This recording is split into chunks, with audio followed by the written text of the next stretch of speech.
Good evening. Let's call the meeting of the Board of Directors of the Celebration Residential Owners Association to order. Today is Wednesday, May 30th. You're nodding your head to make sure. Yeah, and for me, it's midnight in Barcelona. My body says midnight, but we're in celebration. Before we start with the owner's comment period, we have Tom Tuzin making a presentation or comments or something. Presentation. No presentation, whatever. The floor is yours.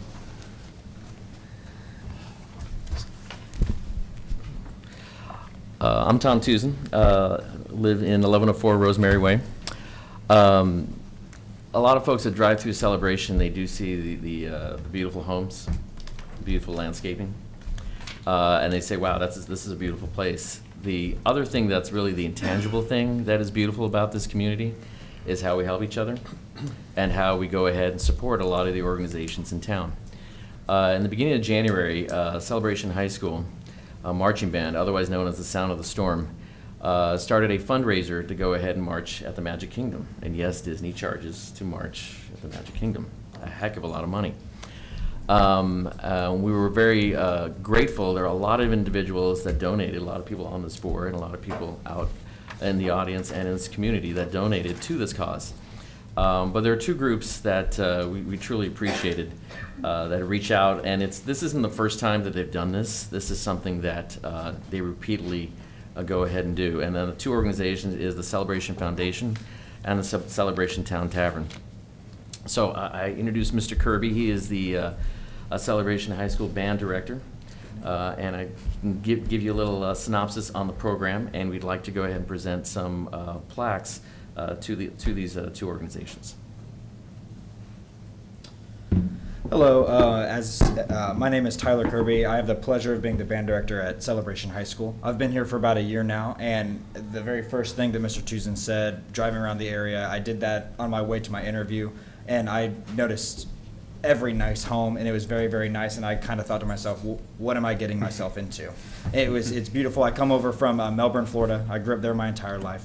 But it's been great. It's been a great year. I look forward to spending many more years here. Since day one, my very first event here was the 4th of July parade last summer, and that's when I first met Gloria with the Celebration Foundation, and they have done so much for the band program. Like Mr. Tuzin said, in January we started putting together a trip to Disney World. Believe it or not, there are some kids in the band program that had never been to Disney World, so this was it was a pretty great experience for a lot of the kids. Just to give a little bit of background about the band, there's 120 of the best kids in this area and in the band. Very smart, love the school, love being part of the band. They donate, or they volunteer their time, hours and hours to be part of the band and be part of the marching band, and it shows. The band is, in my opinion, the best in the county, the best in the area, and they prove that day in and day out. It's great to have the support from many of you and many of the organizations around the area, and we honestly could not do it without you. The band is a self-sustaining organization, and we can't do anything without the generous support from many of the organizations around. So that's all I've got. We want to celebrate, we want to give a plaque of appreciation to the Celebration Foundation. And if we can get Mr. Jackson, Mike, come on up. Oh, they're fighting one who's going to come up and get it. Both of them go up. The plaque reads, thank you for your generous support for the Sound of the Storm Marching Band, the Magic Kingdom Experience. So thank you guys very much.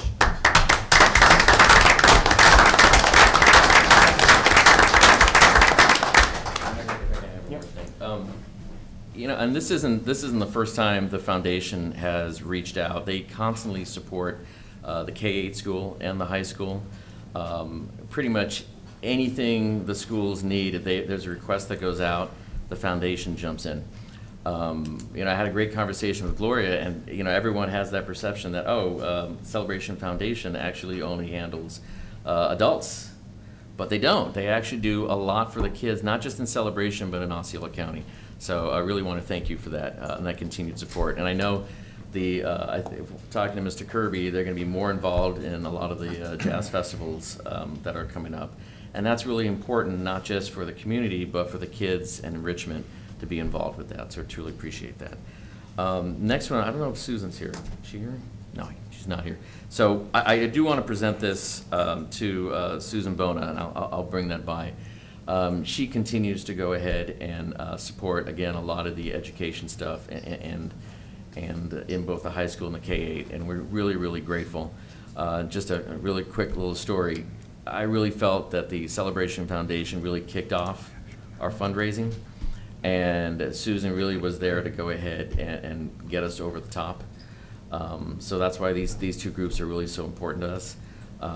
Really want to thank them for what they've done. So again, thank you for your time. Really appreciate it. Thank you.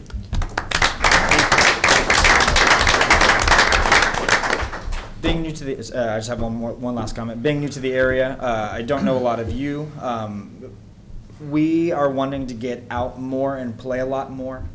If you ever need something as small as a jazz band, if you want the marching band, we can see what we can do. But we would love to get out into the community more, give back to the community that gives so much to us. We would love to do that. The kids would love to do that. I've never driven through the area getting to where I need to go and not seen one of my students riding a bicycle, out and about, walking around with their friends. And I would love to get out more and show our faces more into the community. So thank you very much for your time. I appreciate it. Thank you. Thanks. Thank you.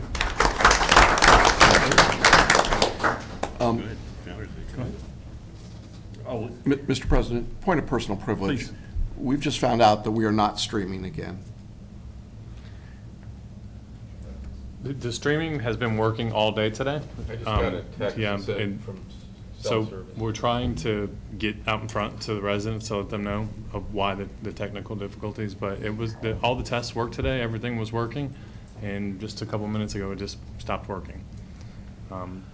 We know from the last meeting that there's conversations on getting more permanent solution, but it was not feasible to do that within 1 week. So we do have that on the agenda, and we are working feverishly to get that taken care of. In anticipating not tonight's issue, I did put that on the agenda for Monday's workshop, so we can have a more robust and perhaps some redundancy, maybe dual systems. So if one fails, another one is there. We do need to be streaming. This is recording, Right. but not streaming. But we just believe that it's throwing good money after bad to just buy another one of the same types of devices that continues to fail over and over again. So we need a more permanent long-term solution. Absolutely. The device was supported before by a board member as technical support, and we don't have that pleasure anymore. So our expertise to try and figure out what the problem is we had everything working up to the point of just right at the beginning of the meeting, going live. and it stopped. So. Owner's comment period. We have Steve Northridge, who's indicated a desire to speak. Steve?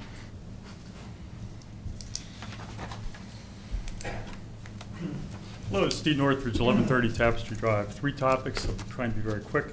First one is this topic of solo. As you drive on Celebration Boulevard, we see the blue tarps again. I'm not aware of any communication, know what's going on, what the disposition of that is. And also I would imagine there must be a violation of some sort of code for CROA or some other board, and what action is being taken against them to move this thing forward, because it seems like it's just stagnant at this point. Second topic is in Artisan Park. There's a park between Mosaic Wild and Craftsman, which has been marked as being under construction now for about, I'm guessing, about 2 months. There doesn't seem to be any activity going on. There were originally some trees were put in place, but the sod has been left to deteriorate, and there's no action being going on with that. So I'd like to know what's going on with that. I don't see any marks of that as one of your action items to move that forward. Third issue is tree replacement. The trees curbside in a number of areas, I imagine throughout the community, but certainly where I live in Artisan Park, there's a number of trees that have been taken out that were covered over with dirt and then put sod over it. I don't know how many. I guess I can do a rough count in my area, probably 5 or 6 just from where I walk regularly. But I reached out to Solar Service asking what the disposition of that was, and the answer I received back was that it's in the board's hands to determine when these trees will be replaced, because right now they have no direction to move ahead. So I'd like to know where that is, because I certainly don't see it as any of your motions. So those are my 3 topics, so I'd like to see those addressed at some point. Thank you very much. Thanks. Steve, is that something you can address? Or that you can follow up? Well, if we can get Mr. Northridge's phone number, if you could turn that into Rachel or his email address, either Susanna or Rachel, and then we can follow up with you. Since it's on tape, I'd like it, I mean, let's get it in a I Friday can flash quickly. or somewhere. They're legitimate questions. I think some of it is CCDD versus CROA and stuff like that, but I think it'd be a good answer and a lot of people would care. So, At the Canoa meeting, they didn't seem to be interested. And I went to the joint meeting, they didn't seem interested. So I'm just ready to come here, so maybe someone will be interested. Right. we'll at least get an answer. This is the first topic, but the other 2 Well, things I don't know. let's go to the first topic. The first topic is outside of CROA altogether. That's SOLA, okay? And that's actually dealing with the county, TCC, and I don't think Canoa as yet. It hadn't been turned over. It is. Canoa is following up with. So that's really not in our purview. The third one you brought up was the CDD trees. CDD just signed a contract for replacement of the trees. Okay, so they're the ones responsible for all the trees, anything between the easement and the street. The second one was the artisan. I'm going to defer to Todd on that. Oh, well, real quick, Let's do I just yours thought, first. Go ahead, and then I just Todd. thought I'd let you know, as the Canoa manager, that I did speak to the SOLA management, and they said at this time they're in litigation with the builder, so construction's on hold, and they don't have a final timeline right now. But we do have the opportunity to proceed through Canoa with enforcement of those tarps to get them looking better. Yeah, and I think some of them have been replaced, right? Unfortunately, as we've seen in many places in town, when it gets to enforcement and legal, it doesn't happen like that. It takes time. So I know it's frustrating for residents, but we have a process that we have to follow, and the process does take some time. On the Artisan Park area, this area along Craftsman, it has been sprayed with Roundup to get rid of all the weeds. It's already been in works with Yellowstone to resod it. So the holdup the past 2 weeks has been all the rain, so they haven't been able to sod. We just discussed it this afternoon, and they're still not cutting sod for it. So as soon as that's done, it will be corrected. So it is our property, and Yes. it's on our list of things to get to. Yeah. Okay. No one else has indicated they wanted to speak. Is there anyone else who wanted to speak? Okay. Seeing none, can we verify that the meeting was properly noticed? Yes, it was. And verify quorum? Yes, you do. Thank you. Pledge of allegiance? I pledge allegiance to the flag of the United States of America and to the republic for which it stands, one nation, under God, indivisible, with liberty and justice for all. So we'll formally call the meeting to order and move to adopt the agenda. Motion to adopt? Second. Thank you.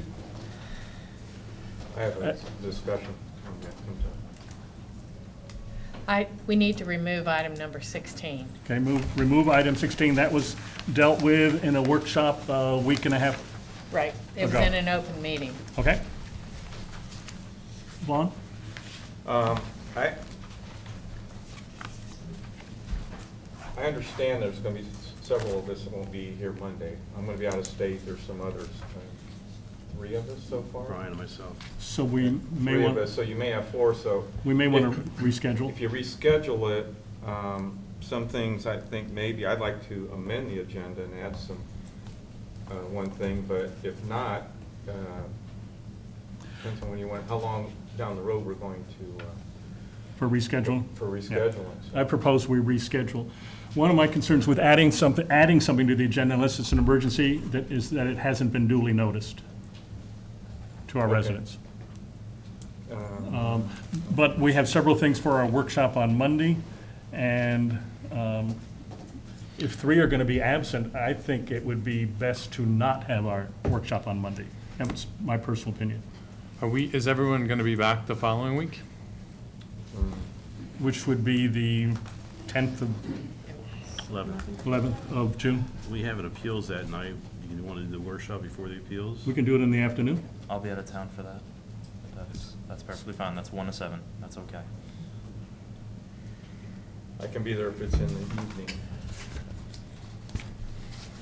Do you want to do one before the appeals meeting?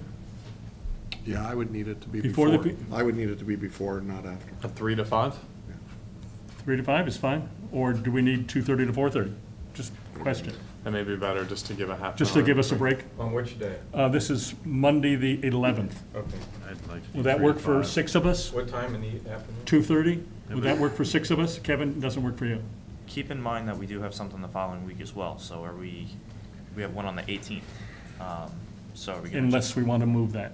so just We something to can consider. do, And I'll be out the 18th, so, anyway, I can do the 11th in the afternoon. can we do the Why don't we 11th? see how I can do much the work we get done at the 11th, and then if we need to do another one, we'll reschedule. Let's do that the next 11th week. and and keep the 18th. Does that work? Does that address your issue, Vaughn? It does. Okay. And I don't think It's- there's anything that can't wait. Okay. The things we have planned for the 4th can be on the 11th. Okay? 2:30? Okay. Anything else in terms of adopting the agenda? So we have a motion and a second. All in favor? Aye. Any opposed? Approval of minutes. We have 4 sets of minutes, workshop minutes, board drive-around minutes. I'm sorry, workshop on April 11th, board drive-around April 11th, board workshop April 18th, and CROA board meeting April 25th. Can we make that a consent agenda for approval? I have comments on the 11th. I'm good with everything else. Okay? Want my comments? Yeah, please. On the 11th, in the call to order up there in the first line, we just have Vice President blank. Later on, we say Debbie was gone, so we just need to remove that word. And under discussion of July 4th activities, the 3rd paragraph, it says we will not allocate. Right, are you talking about the drive around? I'm talking No, about it's- April 11th. The minutes, I know it's, there's 2 on the 11th, there's a workshop and a drive around. no, it's, This is The workshop. The workshop. Okay. it's the very first sentence there, Vice President, there's just no name behind it. Yeah, and there shouldn't be a name because Debbie was gone. And you say that in the 3rd sentence. And then under the 3rd paragraph, under July 4th activities, it says, since not budgeted, it will not be allocated. I'd like to add a statement that the amount of expense we were looking at was $53,000. So it wasn't an immaterial amount. Right. It wasn't budgeted, and the expense would have been $53,000 to us. So that's the reason we made the fair. decision to let it pass. Because I have been asked by people in the community, well, how much money were you talking about? So with those adjustments, can we have a consent agenda for approving all 4 of those sets of minutes? So moved. Second. Jackson and then Vaughn. Any further discussion? All in favor? Aye. Aye. Any opposed? Okay, committee reports. ARC?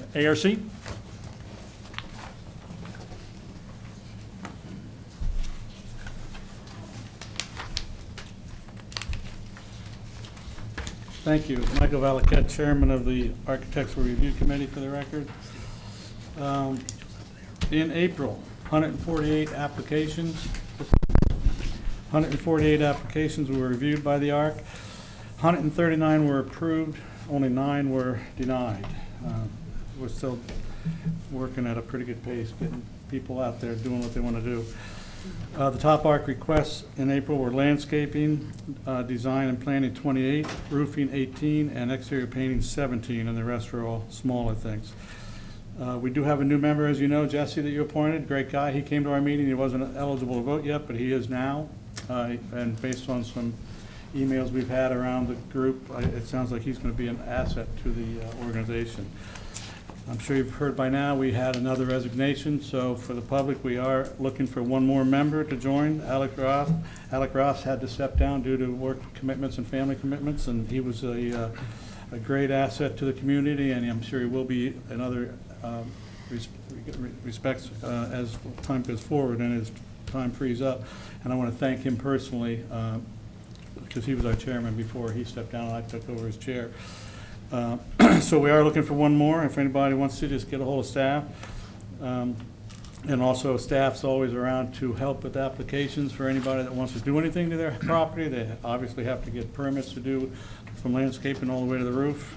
Staff will be there to help you fill that out. And I want to personally thank the staff at all levels for everything they do, because without the staff, our jobs would be miserable, and they make our job easy. And thank you, everybody, and for that. So there was a question I heard tonight about the blue tarps. I know that's not under our jurisdiction. It's easy to say it isn't, and it's not just the blue tarps. It's the 6x6 posts that are supporting the decks all the way along from Market all the way to Sycamore.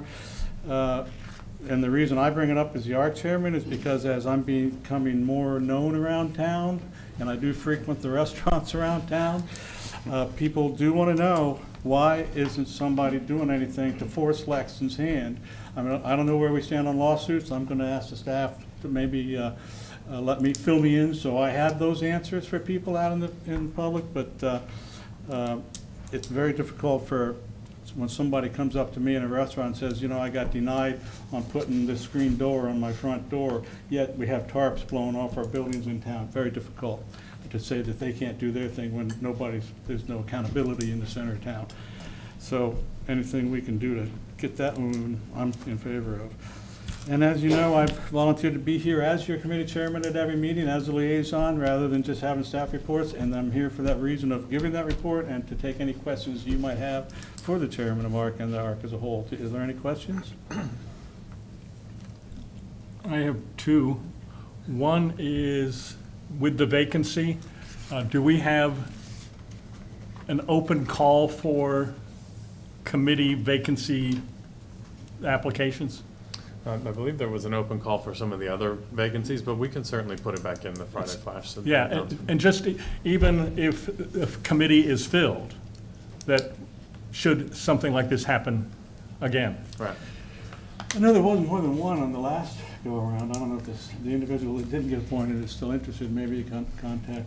That's something to review. Right. We can look at it if there were any extra. And see. But so far, like I said before, it's nice to have an odd number in case there's an irregular vote, but we don't usually have. I don't ever have to step in as a deciding vote on a 2-2 vote.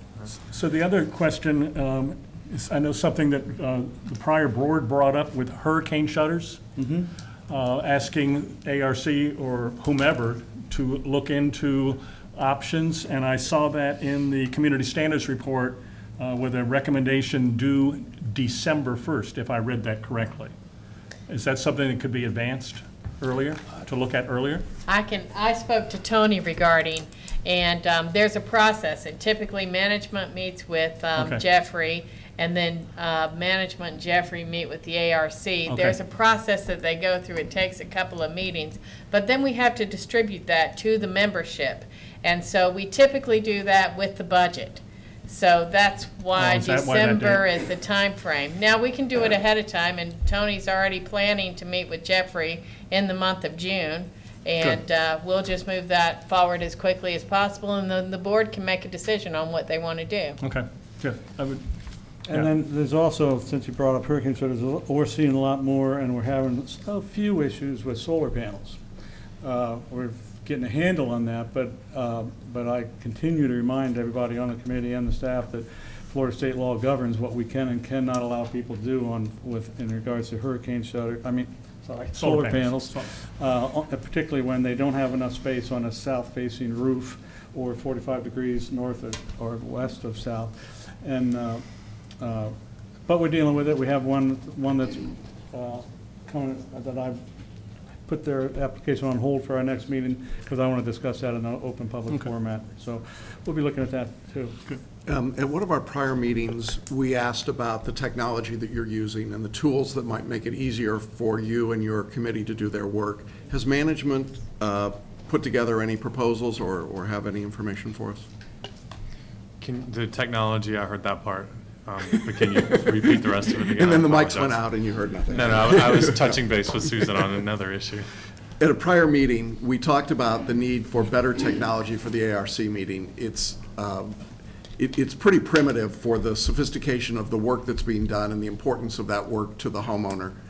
And my question and the point that we had earlier was we had asked management to come back with some recommendations for better software, better tech, having microphones, having the room set up in a different way. I'd like to get an update on that. Well, we can certainly set the room up in different, I mean, we have some of the technology that we're utilizing here tonight. The new TVs are in there, so I think it's just a matter of Art working with Tony and with our staff on how they want it set up, and we can look at implementing that. So. Right now, I think just the microphones alone would be helpful on nights when we have a large crowd. When there's only, small amount of people in the room, it's not that big of an issue, but at some point we could, it's not that pressing, but it'd be nice to try the microphones just to see how it helps the people in the back of the room understand what we're saying up front. Are you comfortable with the software that you're using and the ability? I mean, it just seemed like it was a real throwback with, here's a slide, we slide up, we slide down, can you go over here, can you go here? I'm pretty confident that there's more sophisticated software for looking at architectural plans than we're using, but maybe not. I mean, maybe I've watched too much HGTV. Well, the software we're using for the meetings is the PowerPoint coming off the computer with the staff person that's there. And it seems to be working fine. She's real good at going back and forth rather than putting 6 or 8 photos up there. She goes up and down, and that's okay. And the voting that we do online is extremely helpful. We can do 90% of our work without bringing the people to the meeting.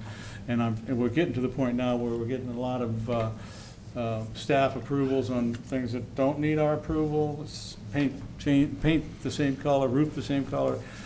So that's lessened our workload. And the only thing that I really want to see at the meetings, and we're getting there, is variances to the covenant, not day-to-day stuff. And we're getting there. We've reduced our workload by half, I would guess. And the software we're doing it on SmartWebs is working fantastic. It's so easy to work, and we can communicate. Jeffrey's on it now, the architect, and where he comments on our comments, which is nice. So you mentioned SmartWeb, and I'm not sure if this kind of does what I'm looking at here, but I just looked really quick because I've worked with Osceola County for permits and so on and so forth. They actually use the same program that we use for Cella Service, which is Excella. So I don't know if it might be worth reaching out to them, and it shows the status to a resident. If they log in, they have their user, and they can actually see where they're at in their process. That might simplify things, let them see, streamline it. So it might be something worth checking out with Excella. All right. And Excella really was built for governments. We've modified it as an application for residents to submit requests. Right. But we can certainly look to see if there's anything. I think Tony can reach out as soon as tomorrow, Friday, to some of the other communities and find out if there's anything else that they're using for a display type software for it. But the SmartWebs, as Michael mentioned, I think is working very well for us to gather the information and get the online approval. And that helps speed up the entire ARC process. But we'll look to see if there's anything that's more feasible, makes more sense for the display, and that's a little bit more user-friendly. And then anything that's identified, we can talk about it during our budget work sessions. Right, whatever makes it best for both the staff and the residents to keep it flowing. I think that when you're thinking, Gotta come up. when you're talking about architectural plans, you're thinking about using, more sophisticated programs like CAD that you do when you're looking at original construction plans. And so maybe you may not realize, but what happens is homeowners get their plans done by an architect, and then it comes to us and we scan them. So what you're looking at is a PDF. So that's why we're not navigating through it like you're thinking you could in like a CAD program. It's more just a visual, and so that's why the members have the full plans already at their house to look at it, kind of like, however they need to dissect it. So just so you understand what they're looking at. So it's a flat image.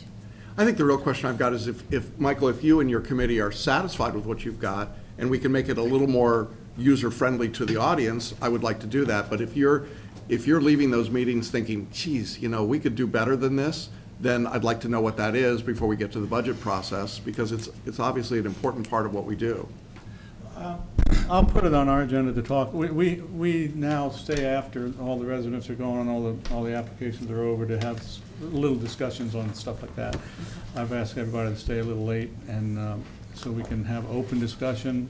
It's a public format too. If anybody wants to sit around and listen to us, they're welcome to. But I'll put that on my agenda. I do prepare an agenda for every meeting, and I'll put that on there just to see if they have any input. But right now, I think everything's working pretty good. I'm pretty satisfied with the system. So let it, it's not broke, don't fix it. Just in that line about the budget process, we're going to start our discussions at our next board workshop. Start the discussions, and then we'll get much more active in July and August. So time is of the essence in terms of addressing what Jackson was talking I'll about. bring it up at the next meeting. Please. Michael, are you satisfied with the online approval process? Is there Yeah, anything that you would recommend that would speed it up a little?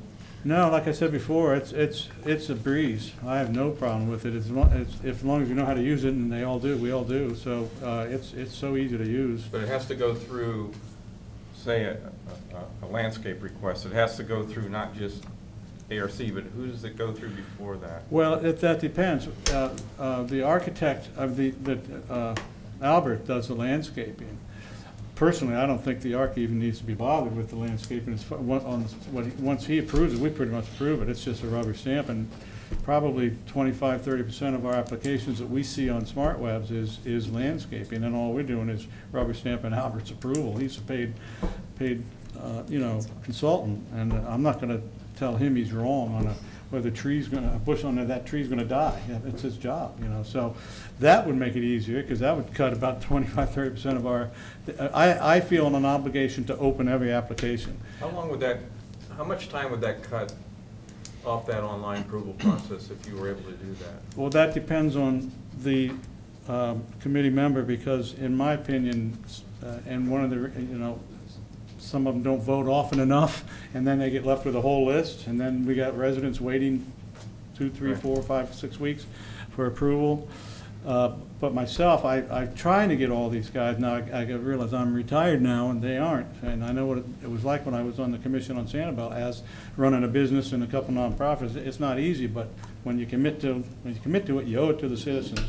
So I'm trying to get them to spend at least 15–20 minutes a day. And if they do that, based on what they put on online, you can keep up with it rather easily. It takes literally 15–20 minutes a day. And like I said, and when I see landscaping, before I even open the application, I open Albert's comments. And if Albert's comments says approved as submitted, I don't even need to see the application. Once in a while, I'll just look to see what he's talking about, if he had a note on it. But there's no really need to, because he's the expert, and he's doing it. Yeah. So, What would it take to change that? Vaughn, I think the process that's established to the governing documents is the ARC approves these. I think it's smart. It makes a lot of sense for them to rely on the expertise of the subject matter expert. And that's why we have been putting in the budget for years now to have a landscape architect as a consultant there. I think that definitely improves the process, because you do have that level of confidence and the credibility, and it moves it along quicker for the approval process. So I don't think you can delegate it down further. I think that it's been established to the governing document since the ARC that approves this. I just know when Mike mentioned just a second ago, about 5 or 6 weeks, then you're getting past the time it takes to actually attend an ARC meeting, which is every month. So Right. some of those online ones, I would think. once in a while, Albert's comments will say approved, but he'll say, but this plant doesn't do well here, and then we'll approve it.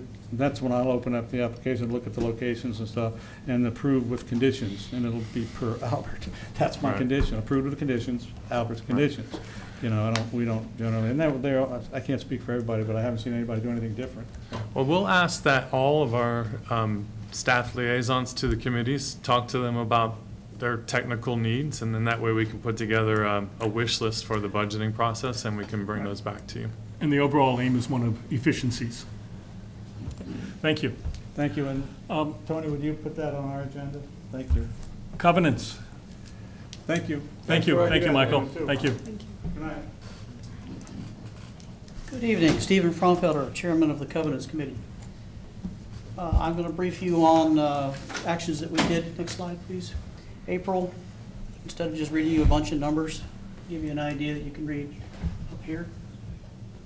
There were about 1,300 approximately inspections and re-inspections. The inspectors are out there every day doing yeoman's work. They really are. They go back and actually get in interface with each of the residents. Sometimes they stop them on the street, they ask them questions and make corrections on the spot or give them suggestions. There was no meeting. Covenants hearing was canceled because we were waiting approval of the board members in April. And then, as you can see here in May, we had on the 17th of May. The committee focus, again, is the cleaning of the sidewalks, driveways, fences, house cleaning. And again, really, it's follow-up on the Hurricane Irma. Okay, as of tomorrow, we're back in hurricane season. And we still have a lot of blue tarps, and we still have a lot of damages that are, be it shutters or things like that, that our homeowners still have. They've communicated to town hall, but they're awaiting litigation with either insurance or something along those lines. So that puts us in a holding pattern, because they have communicated with town hall, and there is a plan of action, but in some cases, we're not moving forward, and we're not making the corrections, and we've already had one named storm go through. Next chart, please. This is just reference. Okay, everybody wants to know what is it exactly that our inspectors are looking at. This comes directly out of the covenants, you know, the tome. It's rather large that probably nobody reads from cover to cover, but this is our guidance. And it includes, it's not limited to fences, mailboxes, play equipment, yard art, and external equipment, comprising the unit. And it's by the governing documents being the covenants of what we will all read and sign to. The idea, though, is that each homeowner, resident, is responsible for their particular unit. That be it a sidewalk, or the curb, or the driveway, or your landscaping, painting, roof, along those lines. We're doing very well, but again, in all situations, we can always do better. You know, we want to be that A+ community, and each of us has to participate. This again is the reference document or paragraph of where we come out with that. The community standards team, again, really the team is this team and the inspectors. The committee members, we get to adjudicate what they have come and brought in. And they do yeoman's work for us. Again, driving through the area with the NEVs. The team is also out there working, you know, directly in here with Town Hall if there's any questions. And again, I want to thank everybody, all the residents out there in TV land, and those that are participating for their hard work in keeping Celebration the place that we all want to live in. Subject to your questions, that's all I have from the Covenants Committee. Comments, questions, board? I'm just curious about learning when it comes to everything. Do you go out on your own by chance, being part of the committee, or do you come out after maybe the staff on site has mentioned something? Do you, as a committee member, do you do your own walking around? Yes, I do. I have an 85-pound puppy that takes me out every night. Nice. And in fact, we play a game with the cell service. We look for lights that are burnt out. We find at least 2 every night. But so CDD is not very happy with me because I'm always loading up their system. But the issue with that is each of the members on the committee can make observations. They're not directive in nature. I can call Tony and say, could you have an inspector go out and go look at? But we're not taking pictures, or we're not doing the inspections. Right. Because that is not really our role. Because the standard has been set by those inspectors, and that's where we hope that the continuity lies with the inspector. Because each set of eyes is different. You know, Rob Vaughn's been, you know, on the Covenants Committee, and we had several, and so we see things differently. But what happens is that when we receive the agenda as to the addresses that we're going to then look at for our particular meeting, it's incumbent upon each one of the members that we go out days beforehand so that we actually look at now, you know, what the write-up is and determine, does that roof really need to be cleaned? Right. Or the sidewalks, or so we have fresh eyes on that. But then there is an as-of picture that is provided to us that day of the meeting. And so, you know, we could have gone out the day before and it wasn't corrected. The picture shows it's now corrected. Therefore, then we generally, I would say most of the time, move to, you know, not impose the fines. No, that's awesome. No, I appreciate that. And now that would only be when you're a committee member, right? So you wouldn't be going out with anyone else? No, just talking about the properties and things like that. That's just committee members, right?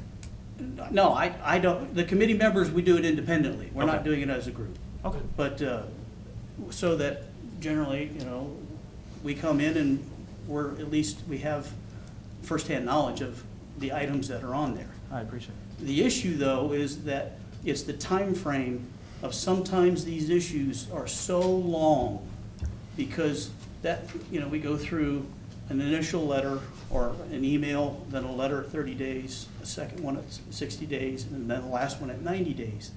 And you've already seen the issues as that you say to, or do we want to impose the funds? Right. We're dealing at a 90-day window now. But in some cases, these things get thrown farther and farther out. We're closing that gap. We were dealing in 9, 10, 13 months of actions that just kept rolling over, and we're closing those down now. But the ones that are remaining open, which we really don't have, we don't see on our agenda right now, again, are the Hurricane Irma issues. Because they've been communicated to Town Hall, they have a plan of action.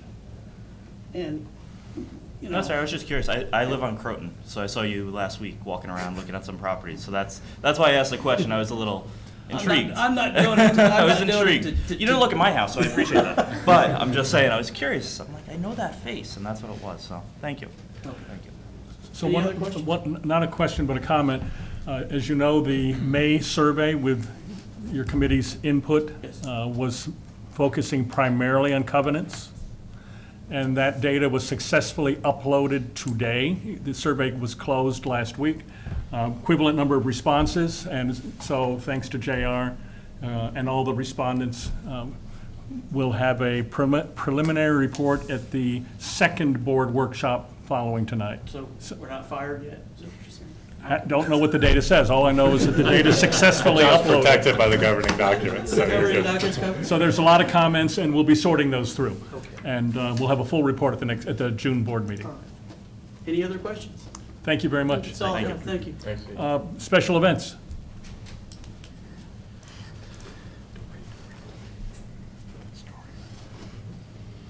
Well, we can't have all work and no play, and that's why we have special events. Dory Moyer, and I have the pleasure of serving as chair this year for our special events committee. So here's a few updates. Not to be forgotten, the play off the father-daughter dance. We have the mother and son outing each year. And this year, on May 19th, it was at Splitsville. And while our numbers may have been small, but growing, it was big on fun, and the attendees enjoyed a bus ride and bowling and lunch to Disney Springs at Splitsville.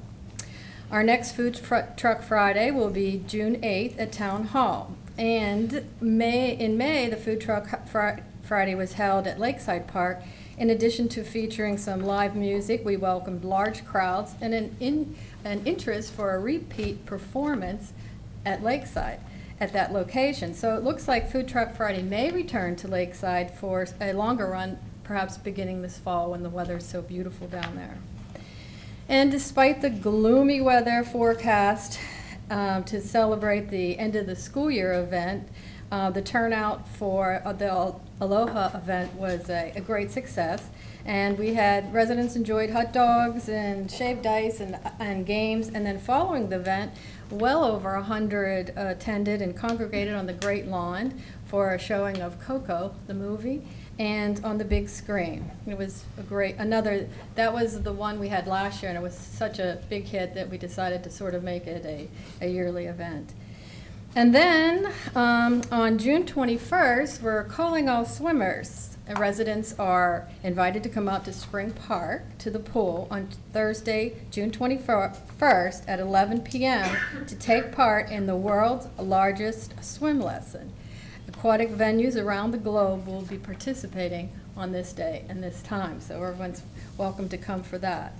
Applications are currently available at Town Hall for the 4th of July parade, and they will be accepted until June 29th. We'll have a lot more events to be presented throughout the year, but I just want to give you a little bit of heads up on an exciting idea. So just get ready for to turn up the lights, the music, and some magic of the holiday season later this year. We are currently planning a holiday concert in July, and thanks to JR and the team, we're very excited to welcome a national touring company act that will, we're hoping, to have a national touring act that will be their only appearance here in Florida. And there'll be a lot more details and things to follow on that as we roll forward throughout the year. You said you were planning a concert for July, but it's not in July, right? Did I say July? You said July. Oh, I'm sorry. Christmas in July. No, it's in December. It's in December. I'm We sorry. would do anything to get a No, I 4th of didn't even July have event, July I'm just event. saying. Although we're planning it anyhow, but no, we'll hopefully we'll have it all worked out by then, right? Sorry, JR. I saw the J and I came out July into the JR. Anybody? Any questions? I'm just kind of curious about how your committee operates with respect to management and the events. There are so many events. There's so much that you're doing. I'm certainly appreciative of all of that. But I am curious about whether or not you feel like your committee has initial input on the event schedule and structure and the decisions, or are you, is there anything that you want to talk about with respect to that? Is there anything we could do that would make you feel more empowered or more a part of that process as a committee? Well, it's a little complicated at times, but what we do understand is that we have a parks, a lifestyle department, and the lifestyle department is made up of a number of employees. There are certain events that we have every year. So some of the things that we have, it's on autopilot. They know what to do, and it's scheduled and so on and so forth. What we try to do is to take some of those events as a special events committee and enhance them, like this concert, for example. We'll bring the bling and the sparkle and the magic to an event that is placed before us. And throughout the years, some of the things we have more of a play on what is going on, and sometimes we don't, because again, there's budgets, and we have my understanding as a in the resolution is that we aren't to dictate what the budget's to be. We are given the budget, we are told, and we must work within the confines of those budgets. So pretty much with what is budgeted. Now, if we had more, we could be more creative.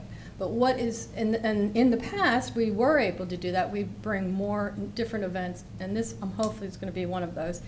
But as long as our focus is to work within the budget, if you were to give more to the special events, or to the budget for the special events committee, we could do more. But but so many of the events we have now have become a tradition. So we just work with those. So to be more specific, we're going to come to the budget process soon, and one of the things I imagine we're going to talk about is 4th of July and fireworks for 2019.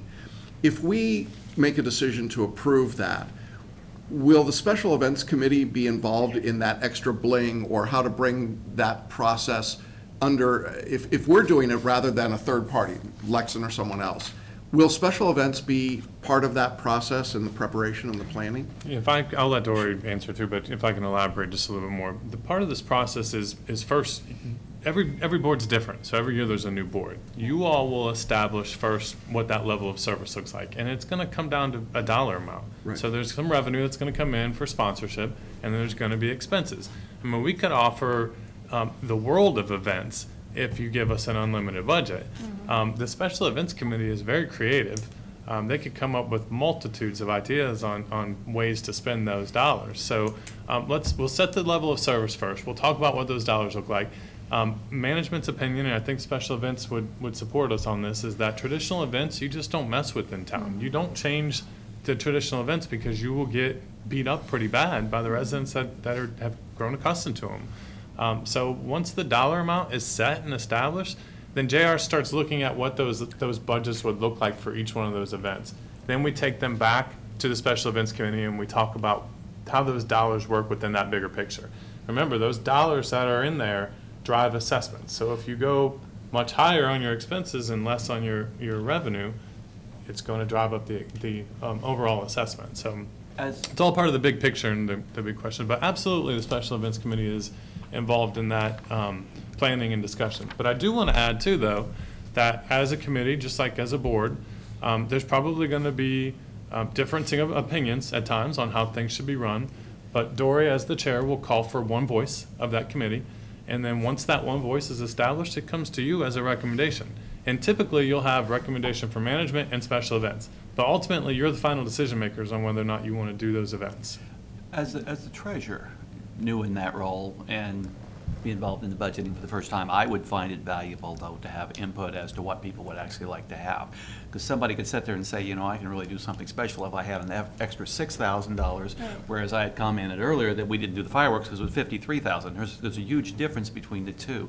So one of the things we've talked a couple times now about what makes the place special, but special events certainly make the place special. So it would be nice to know, here is our budget A, and if we had a budget B, it would be really different than what is B, because we can have artificial conversations about, okay, we're just going to give you A because you get A every year, without knowing that if B was an extra $13,000, it would make a huge difference in morale for different reasons for the community as a whole. So I think we need a little bit more input. There's been a lot of Bs added on top of the As.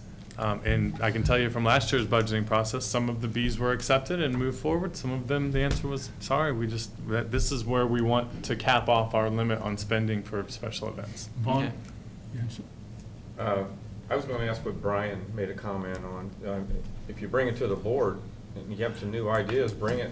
I guess that way we know how much we can budget towards that. I mean, yeah, and I had what the events are. I had the same thought. So you're operating within a budget. I think it can be combined. You have a budget, but also what would your, not just your B items, but your dreams would be. Right. You have an agenda item tonight that's a dream of the Special Events Committee. It's the holiday concert that they just not to be talked about. constrained with a budget. Right, well, see, that's. So have the dreams too. Well, yeah, and that's why I said in the past, it was, we had to work within the budget. And some of you know, I work on a lot of other different things, and we can make something very creative. We did the Savor of the Flavor the one year. That was, many people asked to have that come back. But again, we had the funding and the, you know, to be able to do some of that, those different types of things. And, you know, if there were funds available, that's what we like to do. We'd like to be more creative. We'd like to have more of an input. But again, that's the mindset that we've had. But if you're open to that, we're open to it. But Dory, just to clarify, it's not management saying you can't be creative. It's been past boards saying, here's where the dollars are capped out. I think you're hearing a message from several of us who have been vocal so far. Right. No, that's right. So- If we knew that and we know that, then we can. Now you know that, Now I know. and again, They just same gave you a blank discussion check. as the prior two, same discussion as the prior two committees. Time is of the essence, so Right. put your creative hats on in the next meeting. Right. Thank you. Anything else on this topic? Just, Dory, one question about the December event. Can you elaborate that a little? I'll have to talk to the boss over here. No. I mean, I don't need to know who it is, but just. We're in Yeah, contract I'll let you know. negotiations at this point in time. Oh, okay. All right. Thanks. Without revealing the name or the tour. It's a national recording artist that has basically, I'll call it another life, plays with tourists around the country, playing normal music the rest of the year, but does a holiday, small holiday tour every year. Plays a limited amount of dates, and this would be their only Florida appearance. Basically, called in a lot of channels, and we were able to secure them. Tentatively right now, we'll know by the end of the week, but we're probably looking at December 5th, be a Wednesday night. But this would probably be one of the biggest acts that we've had in Celebration, and I guarantee it would be one of the most memorable things that we've ever had here. Cool. Thank you. Thank you. I know we have two other committees, and one was just formed, Dog Park, so I presume there's no report on that, but that would be a regular agenda item in the future? It will be, yes. In the future? Yes. And then the other one, Recreation Committee, they did meet last week after the agenda was put together, but they met with the different sports leagues, came and presented, and our Parks and Recreation Manager, Amber, reviewed the checklist for minimum standards, which is part of our recreation program plan, to ensure that all of our different leagues have met that. So the Recreation Committee is in discussions right now about giving their recommendations for approval for the different leagues for the next meeting, for the June meeting. Okay. And then there was also a piano lesson presentation that was brought in and it looked very intriguing. So once we hear a little bit more from the Recreation Committee on their decision Okay. for recommendation, we'll bring that forward. But we have had some enrichment classes come forward also, which is great. Okay. Okay, moving on, CDD report. I can Do just we- mention one thing. Back in February, as a resident, I went and spoke at CDD and asked about them considering landscaping the entrance on Celebration Avenue where the metal Celebration circular iron I remember this, yeah. there, and there's also a placard Right. Right. sign for Rotary and all those. And I just mentioned to them that I thought that should be a showcase entrance, you know, similar to other communities. And ask about landscaping, if they could consider landscaping that. And they all were very positive about it and have stayed on that. They had to check apparently with Disney for whatever reason because of the landscaping, that area, they put that in. But so tomorrow, anyone's welcome to join me here, but I was invited over to the CCD office to meet with them and Tom McCubbin. He's going to be over there, so we're going to talk about that landscaping in that area there. So it should look very nice. I mean, I would think when you're coming into Celebration, nobody knows you're coming into Celebration. That sign's kind of hard to see, but if it's landscaped very nicely, I think it would say something about the town. Good. Anyway, I don't have anything other than that. Okay. Just reflecting back on committee reports, I think it'd be helpful for the board, and we can discuss this at the workshop a week from Monday, to have one of us be a liaison to each of the committees. So if you can think about that, who might want to be with recreation, who with dog park, et cetera. Yeah, So just a thought. I would just add that I think one of the advantages of that is that then the chairs of those committees would have a point of reference on CROA to ask questions or to communicate back to us. That I think would be productive. Yeah, good. Thank you. Financial review, Ryan? Yep. Okay, got my mic turned here. Last couple times I had a 2-pager. I've now went up to a 3-pager and I'm done. I'll explain why I went there. But what I want to do is kind of give a summary on where we stand financially. So if you look at revenues, we had again, we have 15, 16, and 17 because I think it's valuable to have perspective on the history. If you look at our year-to-date budget, if you look at revenues, we're about 7,000 under, which on a couple of $1 million is really a rounding error. If you look at expenses, we got $1,490,000 versus $1,452,000, so we're 38,000 over, but I really think that is a misnomer. What I have learned is that we did a budget that did not include a depreciation expense, and depreciation expense is real. So we kind of did a cash budget.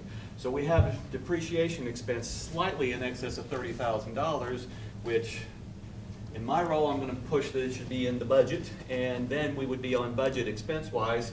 So when you look down here at our operating before reserves, we're at about $45,000 loss, take out the 30, we're at about $15,000 under, so I think we're right on budget when you look at this for 4 months. We have transferred $525,000 to reserves versus a budget of $534. I'll talk about reserves a little bit more in a minute, sorry. And you can see that the difference here really of $36,000 is really the $30,000 on depreciation, so it's not real. I don't think the budget was complete. We've got $1.9 million of cash. So when you look at year end, we had $1,043,000 of cash, so we're over by $859,000. That's seasonal because we're also over on accrued total liabilities by $790,000. We get quarterly installments from people. We book all that cash in April. We earn that over 3 months. And if you look at the unearned liability for deferred assessments, it's almost $800,000, or I'm sorry, $900,000. So it's actually more than the liability and more than the cash. That gets paid out over 3 months, and that $900,000 is for the next 2 months. So really, when you think about cash, at year end we had 0 deferred assessments, and we also get people who pay a whole year in advance. We do that. I expect that we'll have a little extra cash versus this year, but that's what you've got going on. So when I look at our cash position, it looks strong, but we've got the liability. Really, you have to look at it, are we on budget? We're on budget. So I think from a cash perspective, we're going strong, but we're right on budget, I would think. Can we go to the next page?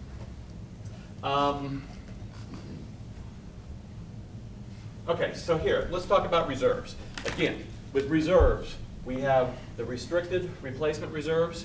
The replacement reserves, we've talked about at board meetings. We want to lock that up. We actually talked about it at the last workshop. Next year is the year when we're going to go through, update the town documents and everything. We'll do that. Those are monies we need, and I'll talk about that more on the next exhibit. So we got $1 million. If you look at April, we got $1.1 million in the replacement reserves.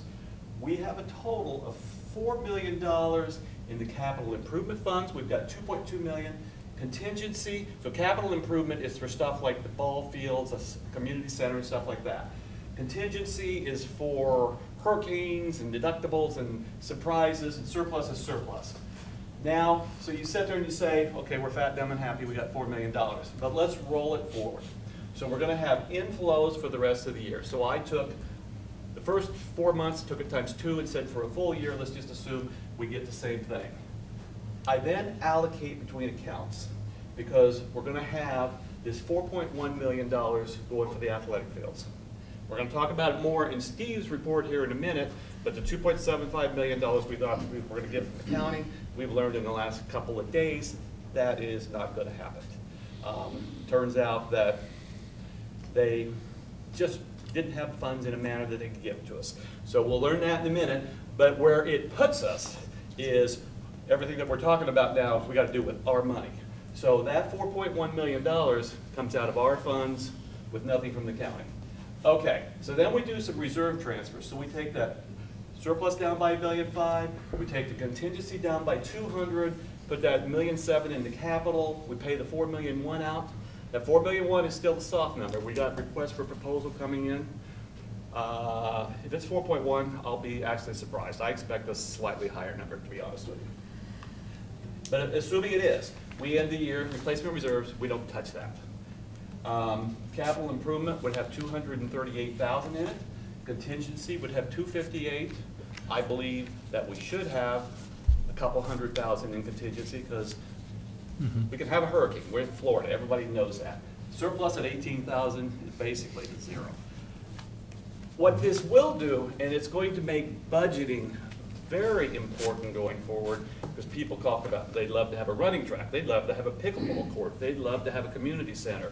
We are going, this all plays out the way I've laid it out. We're basically going to go into next year with $200,000 in our capital improvement fund, and we as a board and a community are going to have to make prioritization decisions going into 2019 and out that are going to be very real.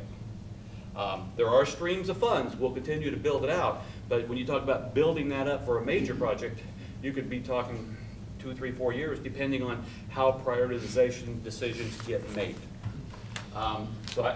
Again, Steve will talk more about the county thing in a minute, but laying it out for you, it's important that people see that real picture now because this is becoming clearer and clearer. And can I go to the third page? The other thing that I think is important for the community to understand is when you look at our audited financials, there's the CROA piece I showed you and there's the service areas. And we've never showed anything on the service areas, and I think that is an omission. So ignoring the typo there with 2 U's, there are 14 service areas. 13 of them are kind of familiar. The Spring Park homes really got made as service areas, so they don't need reserves, but they're there, they were defined, so I'm there. So what I've showed is I've showed the current year net income, net worth, and operating cash that each one has, like in this operating account. And each of the service areas also has replacement reserves. So it's important to understand that when we talk about the reserves that I showed you before, like for CROA, these are in addition to that. Now, you don't want to look at this and say, well, positive is good and negative is bad. You can have somebody like Artisan Park that's got a current year income or loss of $10,000, but if they went through in the first 4 months and had planned expenditures that they did, and they're expecting income later this year, it can be perfectly legitimate what happened. what I kind of think about is, all right, and I'm using Artisan Park as an example here, they've got $326,000 in operating cash, which is a strong sum. You'll notice all of these, and using Artisan Park as an example, it's got $326 in cash and $240,000 in reserves. It's because you've got unearned, you've got a liability out there for those unearned assessments that makes the net worth. And as that cash, as those assessments are earned, I'm assuming that they'll also pay monies out. So you've got some timing type issues here.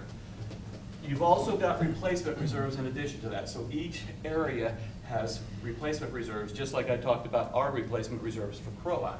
And we do for CROA and for each service area, we last did it in 2016, we'll do another one in 2019. An engineering company comes in and does a study and says, based upon all the assets you have and everything, what do you need for required reserves? So I wanted to show it for everybody, including us, okay, at 12/31/18, what is the required reserve per that study? So you can really sit here, because what I wanted to start understanding, okay, if somebody has got cash that's greatly over, wonderful, greatly under, maybe or maybe not wonderful, but you got to be careful there too. Someone could have more cash than the requirement at year end, but they've got a major project in the summer to replace a roof or something else, and they're going to use that cash. So this to me is not a report card at any one point in time, but it gives you the rest of the puzzle so that when you look at our community as a whole, where do we stand? CROA, for example, has got $1.1 million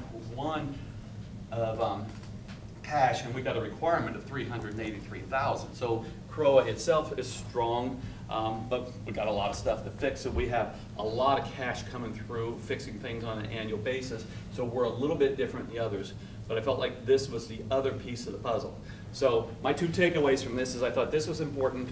When you look at the $4.1 million, the athletic fields and everything, which we all have agreed we're going forward with, that's going to pretty heavily deploy or deplete our reserves. And as we think about prioritization going forward, then it becomes very important when we think about 19 and further out.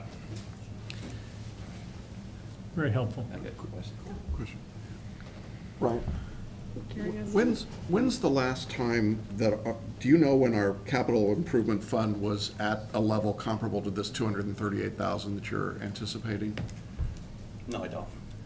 Steve, do you happen to know that, or Susan? I would say probably when you initially started collecting the working capital assessment. But so this may be as low as we've gone in this particular fund. But that fund always, it started at zero. Right. Yeah, okay? I don't equate. And it's not something that we have to maintain a certain level at. No, I'm just trying to get a relative understanding of how we've operated and what kinds of amounts we've had at the end of any particular year. It strikes me, and correct me if I'm wrong, it strikes me that we're going to have to be somewhat more austere in the upcoming year because of that number. But if I'm wrong, tell me I'm wrong. I just think you're wrong, because that fund was generated for one reason, that was to buy improvements, okay? It was zero, and we came up with this fund to do this, okay? If you spend every bit of it, it's because you added improvements to the community. I would be concerned if your restricted replacement, which Brian has sectioned off by itself, if that got that low, then that would be a major concern. But I think Jack's right. The capital improvement is based on the Parks Master Plan, and the athletic fields were always the next project in the Parks Master Plan. Can you go to page 1 real quick? So, yes, we'll be at the 200,000, but if you look at this, we've put $525,000 in, and go to the next page, I'm sorry. Number 2? Number 2, sorry. Apologies. So we put in the 525, which is really, it's this piece plus this piece, so here it's 467. Because this has got some net positive and negatives from expenditures, that's why it's a little different. And you got another 935. So when you really look at it, you gotta, and I'm looking at these two here, because this is for over here, if we have 300 and 600, we would have maybe a net 900,000 going in next year into this fund. So the 200,000 is going to start accumulating up again. You know, whether it accumulates up by 700,000 or 800 or 900,000 depends on decisions we make. If we said that we want to have a community center and we want to save every dime, we'll save away. If we say that we want running tracks and pickleball courts and other stuff that's going to take here, then it doesn't grow as fast. And that is the decision. I think that's where Jack was going with what he was saying. So that was the purpose of this. We're using it for the athletic fields, and we're using all of it at this point in time. With no county money and a community center, if you did a new build, we've used numbers like $3.5, $4 million. You're clearly 3-4 years out in the future if you're just being honest. And that is the message. What's projects now or projects later? You know, if you're going to do a lot of the smaller stuff that we see in the facilities master plan, you won't build up the coffers to the $4 or $5 million that you need to build a community center. So it's important. I think the CROA board has recognized this in April when you went through strategic planning, to really look at that facilities master plan again.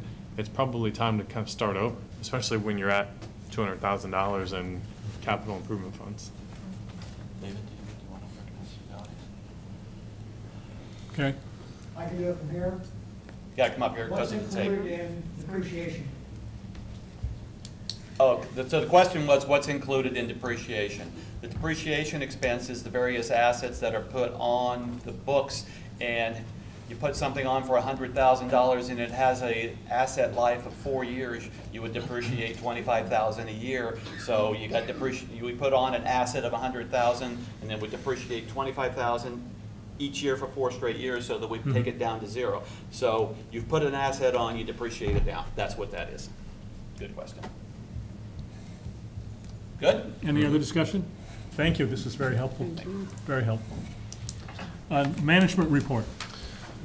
I will jump right in then because Brian alluded to it.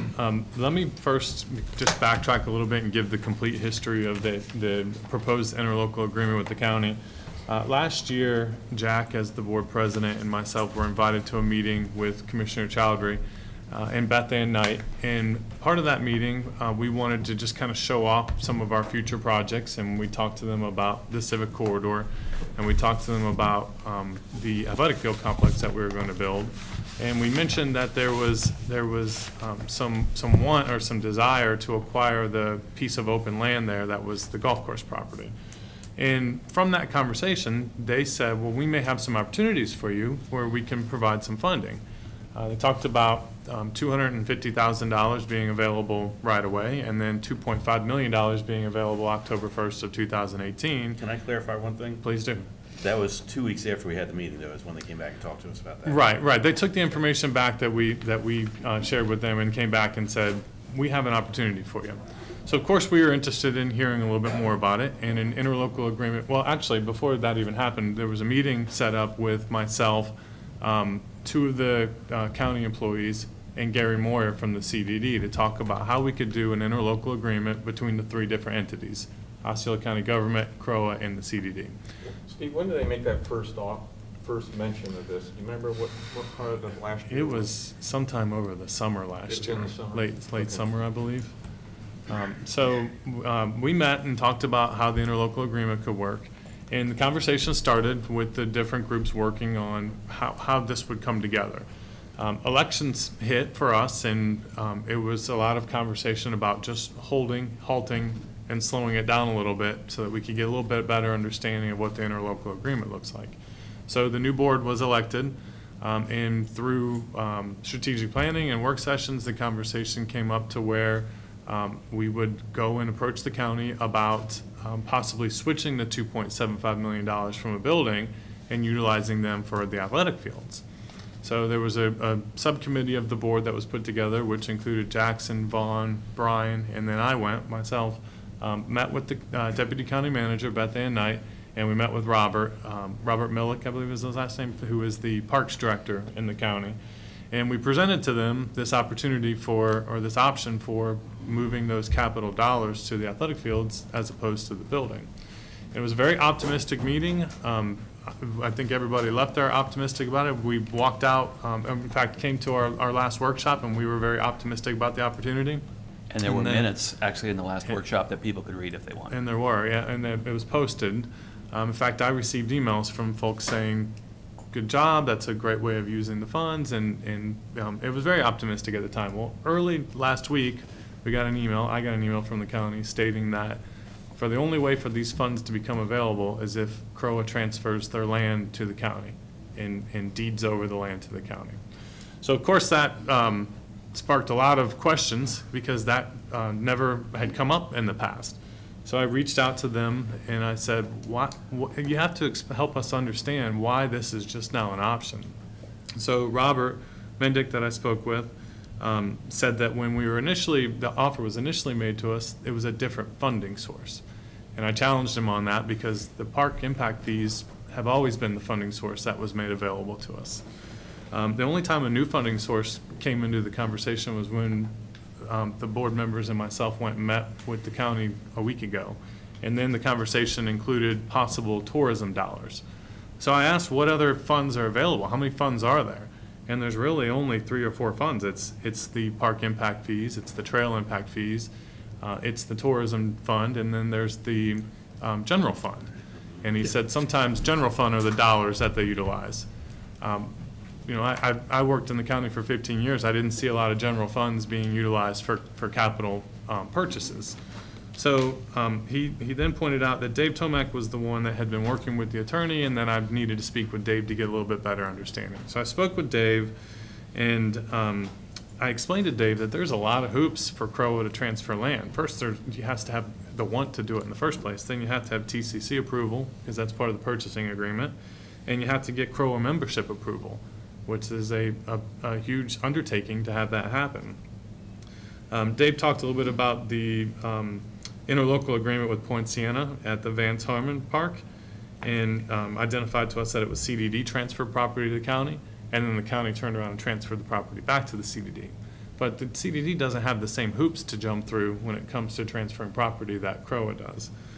So ultimately, Dave ended the conversation with me by saying that he's going to get back with the county, he's going to get back with Robert, and they're going to see if there are any other options.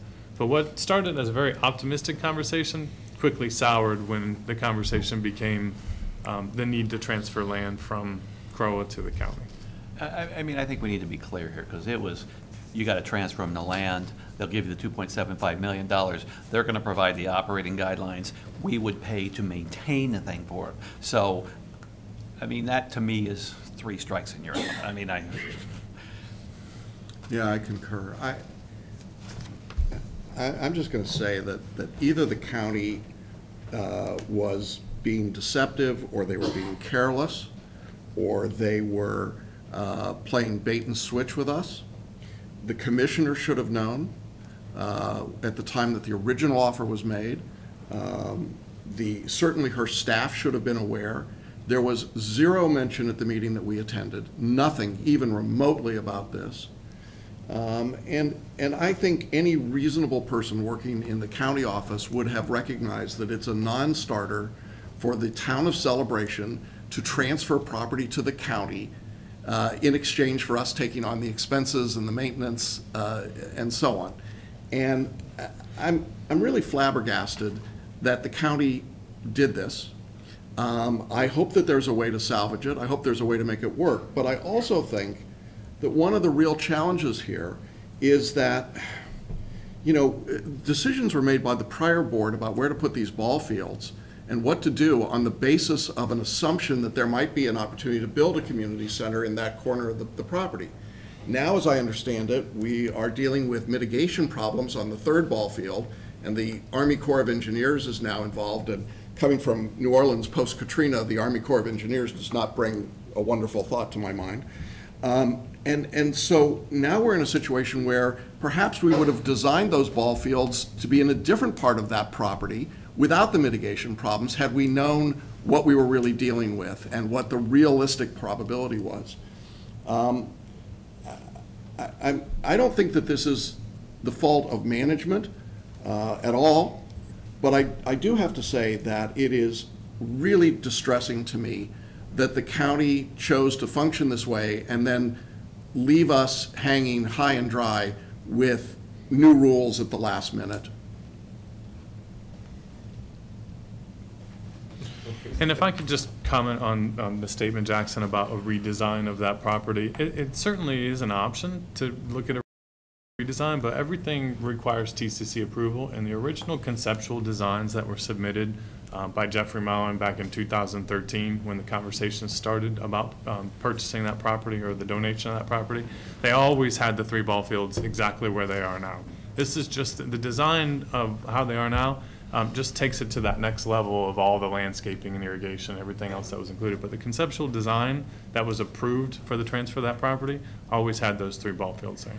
Okay, I guess I just continue to be concerned that in the rush to do something, to get a deal that was really ephemeral to begin with, that we should be, it's a good cautionary tale for us as this board to take our time to think through things, to decide what we want to do.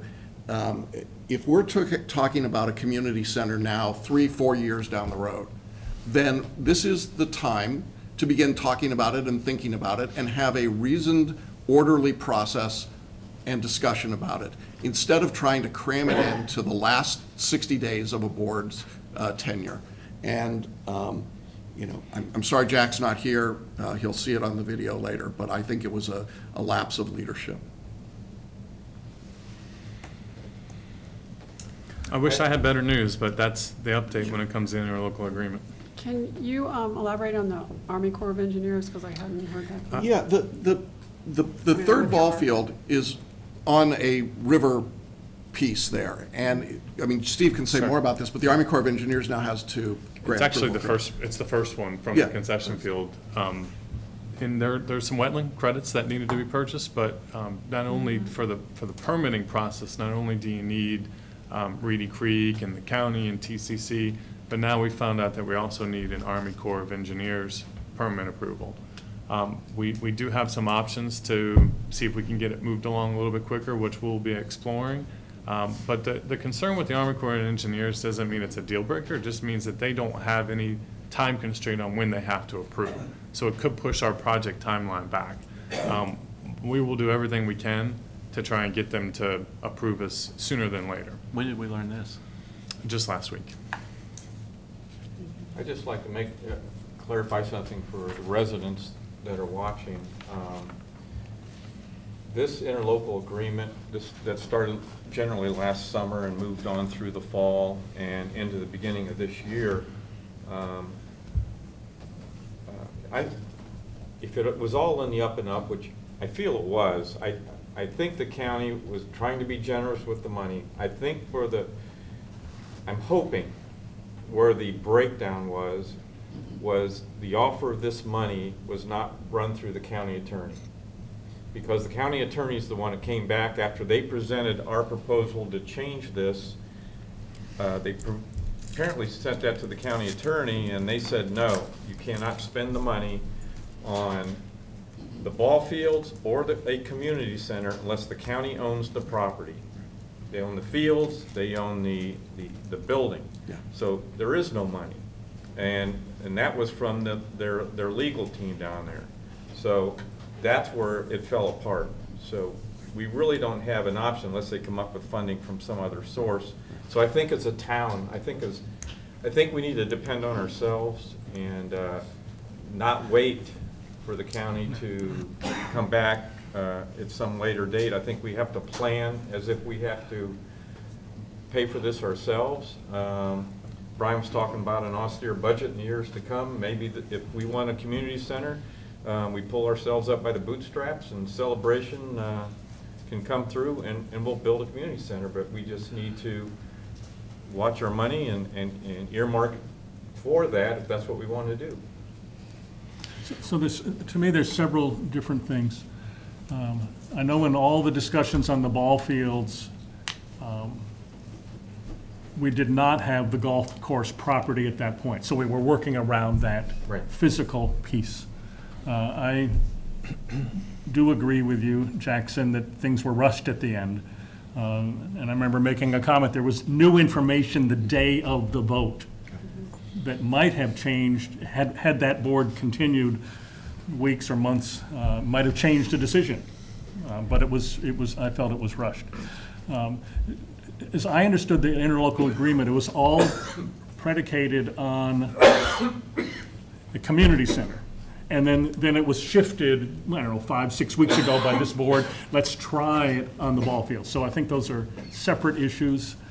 And I'm also concerned that, and it may have just been, like Vaughn has said, the fact that the attorney wasn't involved. So there was new information, I don't know. But hopefully we can. Just to be clear, we couldn't have built a community center with the 2.5 million either. No. There was no way that we were going to get that money unless we transferred property to the county. Right. And it didn't matter what the purpose of the property was, whether it was ball fields or community center. right. That's their current position. Right. And to be, That was last But the last point is, we as a board had not decided whether to accept the county money. So this was all, and I know that there was some concerns with some residents with some of the prior surveys and discussions. This was all exploratory to decide whether the conditions were favorable for us in Celebration to accept county money. And we had not reached that, so it wasn't money in hand. I'd like to add 2 comments. Good. When we had the meeting with the county, they went to the commissioners and asked for $3 million instead of the 2.5. So I believe it was the lawyer. I believe Vaughn's 100% correct there. But then, but knowing that, and knowing that the left hand wasn't talking to the right, I would be extremely leery if we went down any path with the county in the future, because to sit there and hope that the county is not, if they can change the rules when you've been doing this after 1 year, and anybody here thinks if we're going to work with the county and not have them say something different in 3 years, it would scare me to death. So I strongly am of the personal opinion that we as Celebration need to figure out what we want to do and do it ourselves and figure out how to make it work. The proof is always in the contract. And yes, and some of the language in the draft interlocal agreement talked about 20 years. 25. Or 25 years, yeah. So it was, yeah. Steve, question for you. Yeah. Did Commissioner Chowdhury come to us with that money? We came to her? The county approached us with the offer. Okay. So It wasn't Commissioner Celebration Chowdhury. residents are upset about this. They sent staff to come talk to us about the dollar amount. And Commissioner Chowdhury came to our meeting. She did. So, She did. not That was the to, first meeting she this was is at. not throwing anyone anywhere, but when the residents have concerns or questions, I think her email needs to be shared. Because when somebody gives you an invitation and then takes it away, it's gonna cause a lot of the community that's gonna be upset. So she can hear it from the 7 of us, she can hear it from you guys, but she needs to hear it from all her constituents. And then I did want to just update on the athletic fields, because that project's always been moving along with or without the $2.75 million. So the wetland credits are in the process of, we have the environmental specialists that did the study. The wetland credits are being processed for purchase at this point. A notice to proceed was given to Arnco so that they could start securing materials and subcontractors for this project. All the permit information has been sent in. TCC, Osceola County, Reedy Creek, all of it has been sent. I've been getting confirmation of the permit process. So we're still working towards the RFP of the building going out by the end of this week. So for what you're hearing with the $2.75 million, it doesn't affect the progress that's being made towards the athletic fields. Right. We were being optimistic and hoping that we could break ground in July. Army Corps of Engineers could push us back a little bit. So I'm going to be very cautious about giving break and ground dates until I know all the permits are done. And then once the permits are done, we'll have a better understanding of exactly when we'll be able to break ground. Project's always been 6 months, though, once the notice to proceed for actual construction. The Army Corps of Engineers part, though, until we have that solution, I have concerns about starting on it because that could stop. We can't start anything until the permitting's completed. All the Yeah. permitting has to be completed Okay. before we can do the notice to proceed. Right. Yeah, I really think we're going to, Dave, have to think about how we're going to do a communication to the community, because we've got huge change here. Now we're talking about Army Corps of Engineers, slippage and stuff like that. Before the front porch and the back porch and every other porch goes nuts, we need to get some kind of communication out. I think the message is that the ball field project is still moving forward. There's always going to be multiple layers of permitting. We never were not transparent about that. No. But we just got a lot of new information. It would be a wonderful time to get a message out. Share the delays, Right. share.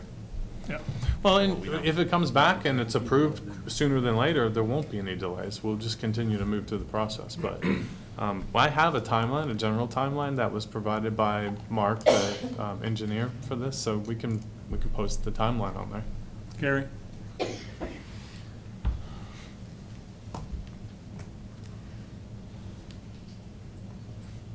Hello, Gary Hutsmith, 1471 Resolute Street. Just a little historical perspective. I'm sure you know this. If you recall, the 2015 Celebration Master Plan, which was approved by the board after many meetings of planning with lots of Celebration residents, the ball fields, the community center, and a myriad of other projects were all in that document at a timeline that was spaced out for self-funding. So we're right back to where we started. I'm not worried. All these projects were agreed to be self-funded. Yes, the dollar amount has changed since 2015, but the prospect of Celebration tackling this on our own, we want these projects, we're going to self-fund it. We're right back to where we started. Embrace that. Mike?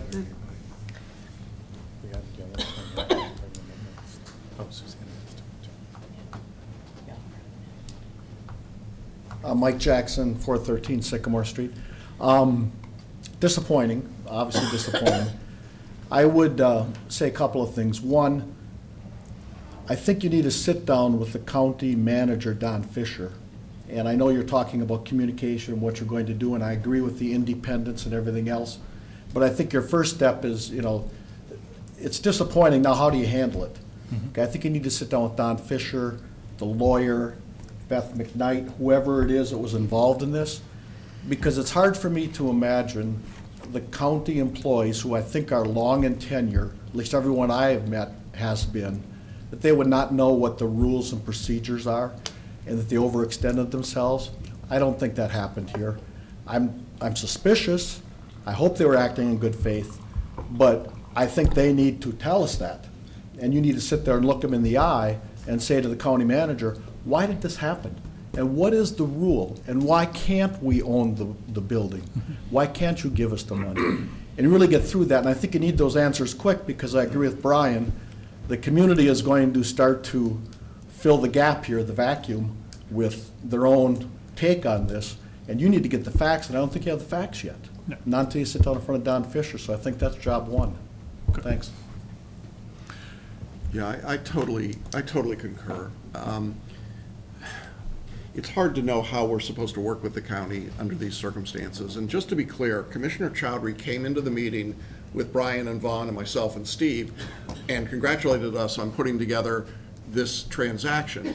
So at least in principle and in theory, she was supportive of it. She's the county commissioner. She's supposed to know. And maybe it was a detail piece that she didn't want to get involved in, but it's a pretty big thing.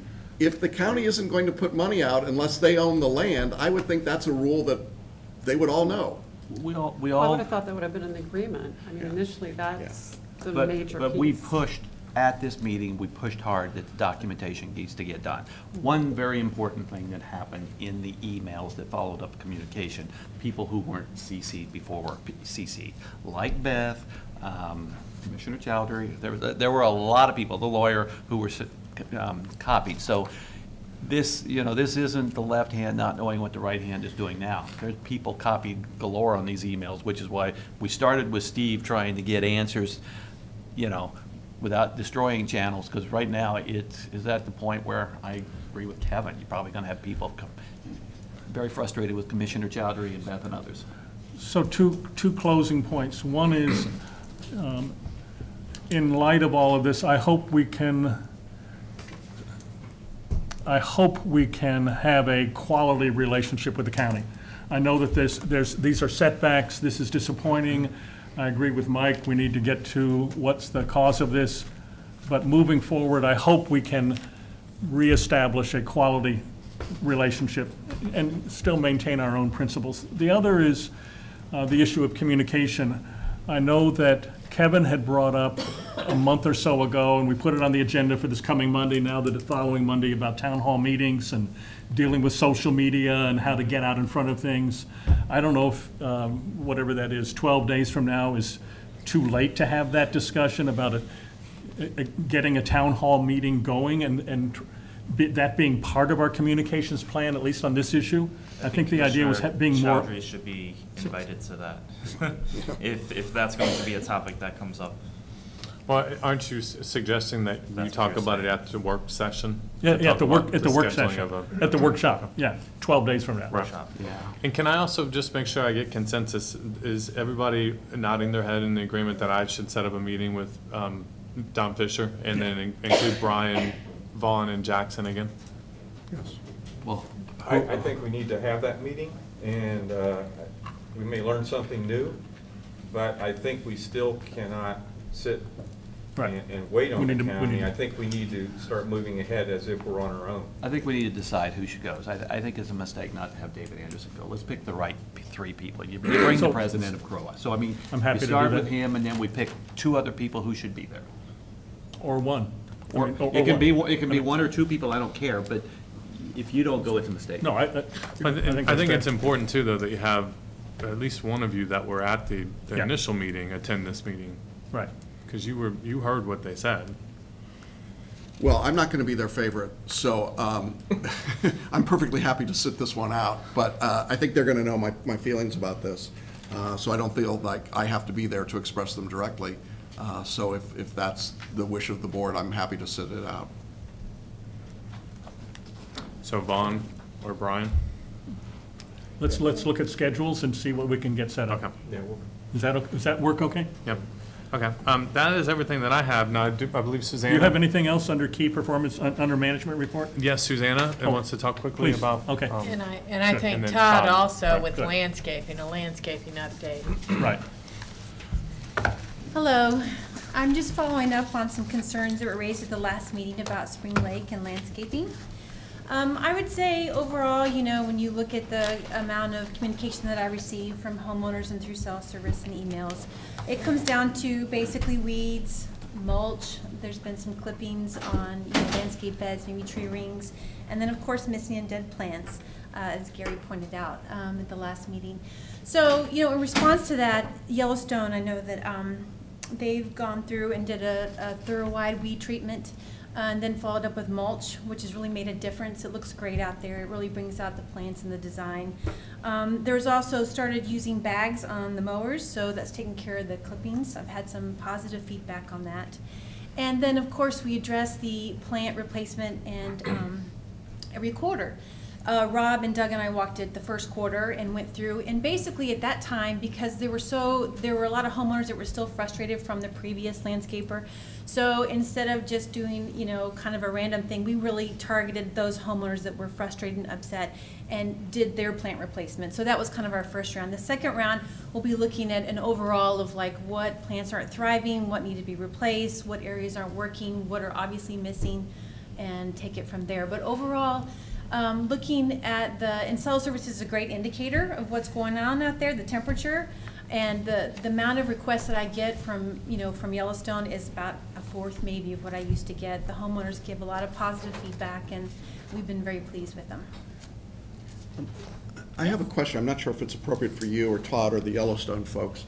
I'm assuming that Yellowstone does the maintenance of the passive parks like on Mosaic and Tapestry and so on. Is that correct? Yes. I've had the opportunity to see Yellowstone staff doing those parks and then peeling off 2 or 3 of their employees to go do private residence homes on the street. I'm a little curious about that, and maybe you guys would like to speak to that. Do you take private clients? And if so, how is it that your crew would be leaving their work in the park to go do work on a private residence home? Well, I'll let them answer that, but does anybody have any questions on Spring Lake before I leave? Just like I'm getting out. All right. See ya. Just wondering.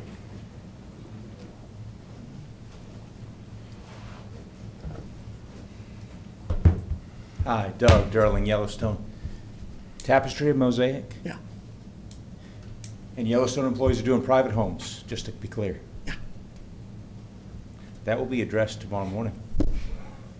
There's no, So just to be clear, I'm not trying, it's not a gotcha, I'm just trying to understand. You don't have a policy that says we do private residences in Celebration with our crews that are assigned to do CROA work? correct. We do not do we don't do any private residences in Celebration other than, you know, Spring Lake homes, but that's part of the Right, no, CROA these contract. were single-family There's no homes. individual agreement with any homeowner in here. Could you And- just, I'm sorry, what were they doing at the private homes? I mean, I'm just confused. They went from the park, the passive park, there were 4 or 5 guys working, 2 of them peeled off to a home on the street where they started to mow the lawn and do the hedges of that yard. It sounds like somebody's got a side job. That's what it sounds like. Well, that's why I'm asking who does the park. It was whoever was doing the park that went over. So is that, I mean, is it Yellowstone that does that park on Mosaic? Mosaic is one of the CROA parks. Yeah, it's the one with the birdhouses, right? Yeah, I mean, it's a CROA park, absolutely, Yeah, and yeah. it falls underneath the Yellowstone contract. Do you have a date and time that we can follow up on who was working that time? I can get that to you. Okay, yeah, if you can send that to me, then I can follow up with these guys and find out who was out there working. Okay. Is the homeowner paying up? I mean, do you know the homeowner? I mean, something here sounds Is it a really good rate? not good. What's going on? It's probably cash, and it's going to stop. I'll be parked down Fair there enough. from now on. Thank you, though. I appreciate the heads up, because no, there's no time that is Okay, cool. acceptable. Thanks. Anything else for me right Thank you. That's not enough. I'll stay here. Yeah, you better. Good evening. So, just want to start off with last meeting. I kind of unloaded on Yellowstone a little bit, and that worked. So, got their attention. We've been meeting with Rob and Pete and Doug and myself, going on site visits, except for today because we got rained out, but we still met here in Town Hall. Lots of improvements have happened. We're on target to meet the contract and all the scope, except for all the rain that we've had lately. It's put a damper on the mowing. They did do their chemical treatments, fertilization, all last week, and it's noticeable. See a lot of weeds dying off in the turf. You still have a lot of weeds starting to pop their heads up throughout the landscape beds. But that's understandable because of all the rain. So, like I said, we are on target. A lot of neighborhoods are looking really great right now. Some target areas would be East Village pool area. It's not responding well. They've had more nematode issues that they've identified, and working towards getting that resolved with a couple of different chemical treatments. So that would be like an Artisan and the other one? Green. Yes, Green Square. So, with that said, you want to add anything else to it? Yeah, we're still working on mulch. It's supposed to be done. We did have mechanical problems, we talked about the last meeting, but the rain does stop the mulch guys, because that stuff will get everywhere and stain everything. I'm in touch with the mulch guys every day. We're getting the final push, seeing exactly how much we need and what the timetable's going to be. And of course, every day it rains, it's tough, and again with the sod, I know Todd mentioned at Craftsman Park, we've been waiting for a few weeks and they just can't get sod if it's raining. I spoke with them Tuesday morning, they know that's priority. So once the sod's at Craftsman Park, I think we'll all be pretty happy with that. But mulch, as soon as we can get it done, we will get that mulch finished up. So Spring Lake is, I think, 100% mulched. If there's anything missing, I don't know of it, but I will find it. And yeah, and like Susanna said, the baggers, I think, have helped immensely in there. I've also asked them to go through each and every park, look for areas that are missing plants, get a list together, and hopefully by the next meeting we'll bring that to you as one bulk landscape item that per park to show you what the numbers would be to get it right back to where it should be. I know on our board drive around we were talking about the quality of every park, and they should all be, have the same quality. So we'll get to that point. Any questions on that? So how are you feeling now? Much better, yeah. I think that I'm confident with Yellowstone. They're stepping up to the plate as expected, and I think moving forward, we should be fine. I just want to add to it, above and beyond that, I think there was that initial learning curve period. I think we're past that. I think they've, according to Todd, they've gotten back to where they should be when it comes to the scope. But from here on out, it's very important that the scope of the work is completed when the contract says it needs to be completed, or we'll have to utilize the pieces that are in that contract to make sure the work's done. The aim is so that your weekly meetings are shorter, correct? One day, yeah. Or they're getting shorter and shorter, we hope? Yes, absolutely. Good. Thank you. Thank you. Anything, other things No, on that? that's the end of the management report. Management report? Yes. Okay. Thank you all. Thank you very much, everyone. As we transition to action items, I forgot to make just a couple of announcements at the beginning. As you'll see in the article that we as a board prepared for the Celebration News coming out June 1st, which is Friday, we talked about a theme of engaged planning, and so I just wanted to express my appreciation to the board. And I know Jack had to leave early, that was planned. But I appreciate the engagement through our email, through our discussions, workshops, and so forth. Also wanted to thank management for the redirection or reformatting of the board book. We are going to debrief on that in our first workshop in June, and then debrief on our style of operation with one another and communications at our second workshop meeting in June. But what you can see on the board report, this is more for the audience and anyone viewing, is that these are now hot links. So you can click on tab 1, you can always go back to home, you can look for more details. You can just look at the action items, and for each of the pages, just click on any of them, like that first one that we're going to move to. So we have a summary sheet, one-page summary sheet, and there's some refinement, there's some tinkering. This is the first time this has occurred for May. We'll see how it goes, we'll talk about it. But we're trying to make things more efficient for the board and for the community, very upfront. And I know from a conversation with Steve and Susan this morning that it's more labor on their end, and hopefully that will become not more labor. Well, thank you to Rachel for putting together this wonderful report with all these links. I think it's more efficient. It's easier to flip around. I think there was that initial labor up front. But if it makes the meetings more efficient and effective, and it gives the residents a better understanding of what's going on, I think it's worth it. So with that said, we do have two board workshops for June, and one has several updates, some of which we talked about today, the Celebration newspaper, talk about CJC and TCC, town hall sessions, strategic planning goals. And that's all in our first half hour. No, that's in our 2-hour meeting. And then a draft agenda for our later meetings. And this will get posted publicly probably tomorrow. So let's go to tab 1. Motion to approve the website redesigned by IDGB LLC in the amount of $16,680 CJC operating expense. I know we've had some workshop discussions on this. Kevin and I were actively involved with Patrick on reviewing 3 proposals that did come in, and we feel good, at least Kevin and I do, and leave it to Patrick to summarize the proposal here. Do you want to have a motion in a second first? Someone like to make a motion? I'll make the motion. I'll second. Okay, great. So that's Kevin and Vaughn. Patrick? Thank you, Steve. I don't have much to add to it besides the fact that we are looking forward to moving forward with this project. IDGB LLC is the one that has come back with confidence, stating that they can take care of this project with the budget that we did assign from last year to take care of it this year. And then I think we're going to go over just by an extra, what, $1,600? Yeah. Just fishing that out somewhere. And hopefully we can take care of it this year. They stated it takes about 10 to 12 weeks to get it done. I don't want to move forward and get that done in 10 to 12 weeks. I want to make sure that we do it right the first time.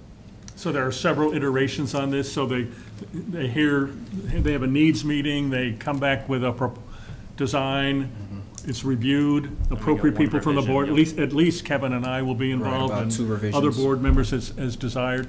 And then there'll be a mock-up, and so there's several chances to review and refine Correct. before it gets launched later in the fall. Although, my experience from the corporate world is you do these things once and you do them the next year and the year after that. I mean, not complete redos.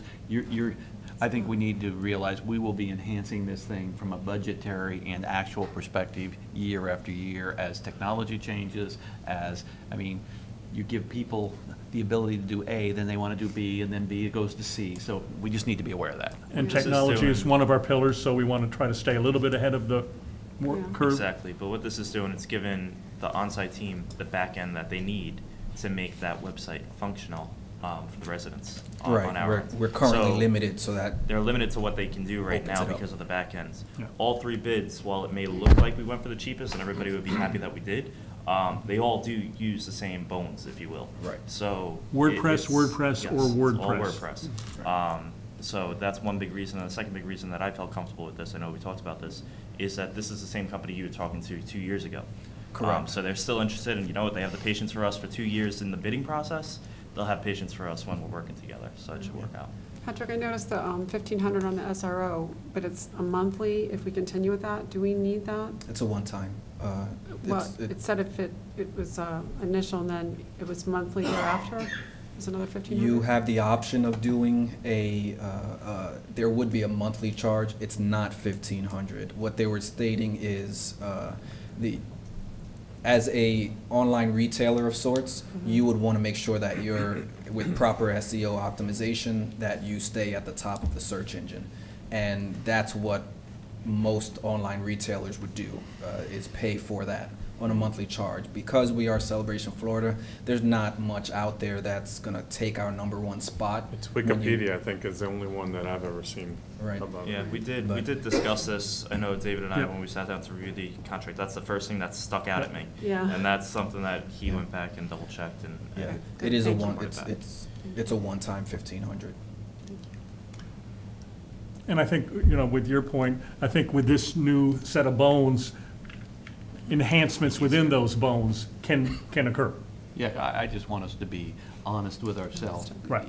You Yeah. build it, and then you gotta put curtains up, and then you gotta do this, and you gotta do that, and let's just be honest as we go through. And then you're going to have to budget replace the floors. That's it. And then it'll stream? Well, it'll handle the stream, but we need new technology to get a whole good different stream forefront. going. It's not the website why the streaming isn't happening. The YouTube site isn't supporting it either. It's the technology, it's the hardware. Any further discussion on this? Call question? All in favor? Aye. Any opposed? Okay, thank you. Thank you for your work, Patrick. Thank you, Pat. Can I suggest that tabs 2, 3, and 4 be combined? Consent agenda for those 3? So moved. Thank you, Jackson. Second, was that a Vaughn? Thank you, Vaughn. So these are 3 motions to approve, each of them with a 1-year contract with an option to renew. Tab 2 is with Family Fitness by RC Fitness for the family fitness contractor. Tab 3 is with Adult Learn to Swim to provide adult swim lessons. And tab 4 is renewing with Step Out Football to provide a football sports league. So do we have a motion? So moved. Thank you. Second. And Debbie, Brian and Debbie. And all of these have been approved through the Recreation Committee, and these are Recreation Committee recommendations. And then I think that at the last meeting, there was some questions about the consistency of the contracts. They've been rewritten to be consistent across the board by our legal counsel. So Yeah, and I'd just like to say, I appreciated the timeliness of the response from council to get these updated and cleaned up, and they're appropriate contracts, I think, now, in a way that what we had before was probably pretty dated, It was dated. And through email, I suggested some typos. Okay. We've already taken care of that Okay. on the Good. master. Good, thank you. Did you have something else you were going to? Okay. Anyone have any further discussion? Call the question. All in favor? Aye. Any opposed? Okay, all items approved. Tab 5, motion to approve entertainment for a holiday concert in the amount of $11,000, CROA operating expenditure. Have a motion? So moved. Thank you. Second from Vaughn. Brian and Vaughn. And this is what was discussed This is what was earlier. discussed, and the answer was no. Whoever remembers what the question was. Do we have any, yeah, please. Have they designated the charity yet? Dory, do you know? We have been talking, but do we have someone in mind? We just didn't want to move Okay. ahead until we knew the expenditure was going to be approved. Can Do we pick the charity, or does the Oh, no, tour group? We were picking the charity. Oh. Can we, as the board, at least have some input as to what we're thinking? The charity? Yeah. Sure. I mean, How about once we get everything confirmed, then we'll come back through it with an update and get your feedback on it. Perfect. Any further discussion?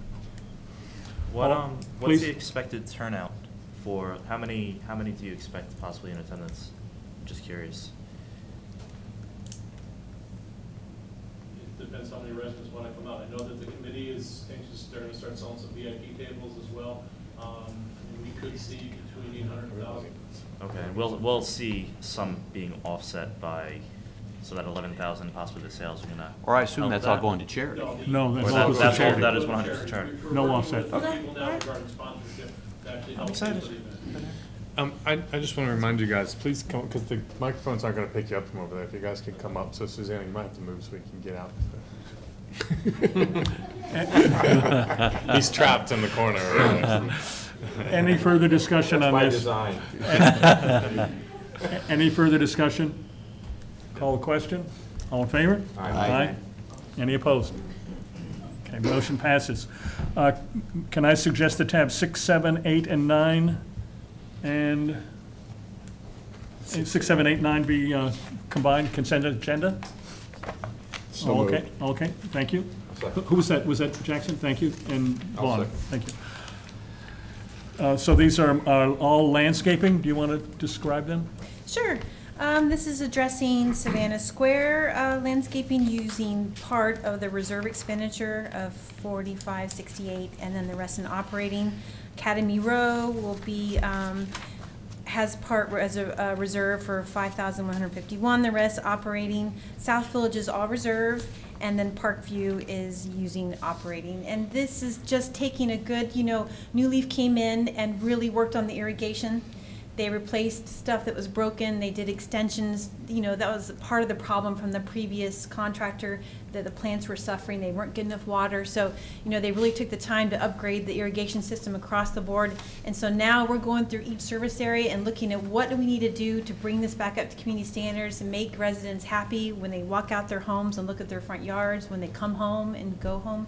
So this is, we're using part reserve where it's there, and then we looked at the operating funds to see, what's available, and from prior years, when things come under budget and you have that extra cash, we can use that to kind of put it towards people's homes right now.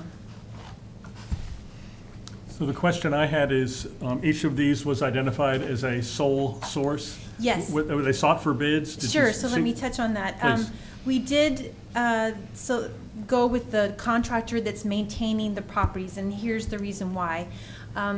When you use the contractor that's maintaining the property, they have an investment in how that's going to look, how it's going to be maintained, because if the plants fail, then they have a warranty. They have to go buy new ones. They have to provide that. I've used third-party vendors before in the past that weren't maintaining the property, and they only gave me a 30-day guarantee. I was going to say, I actually, when I read your stuff, thought the warranty part and their enforcement or their pride of my butt is on the line, I thought was very valuable. Exactly, Okay, and because, good.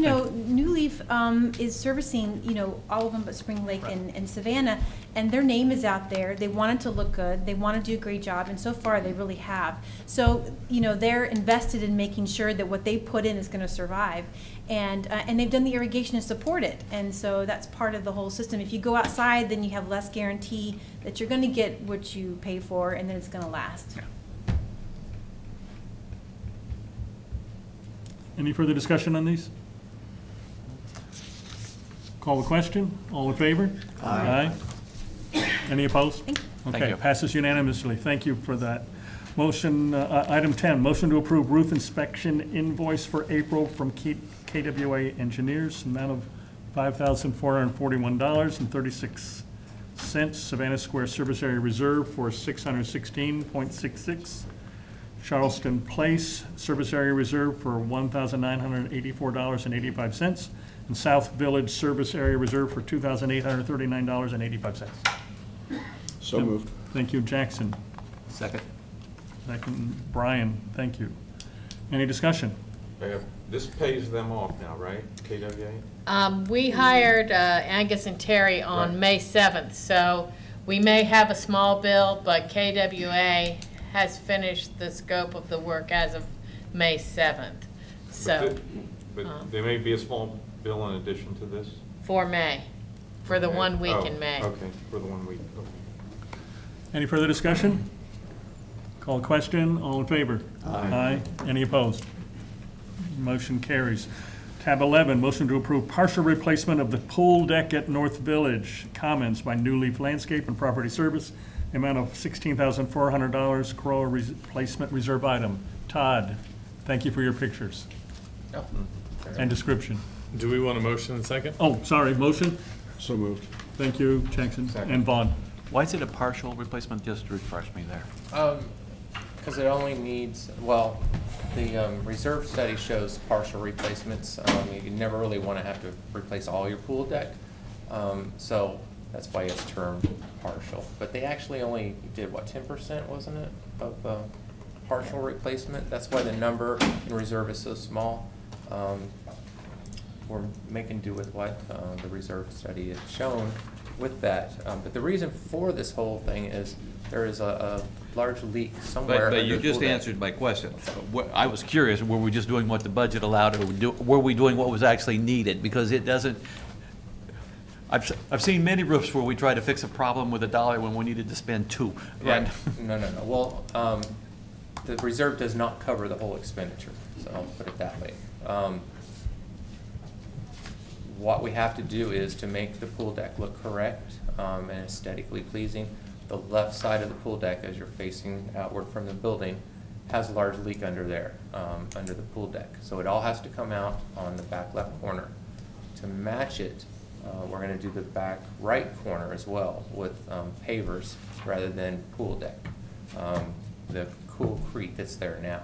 It's very hard to match the existing due to the product that was used. It's original, 20 years old.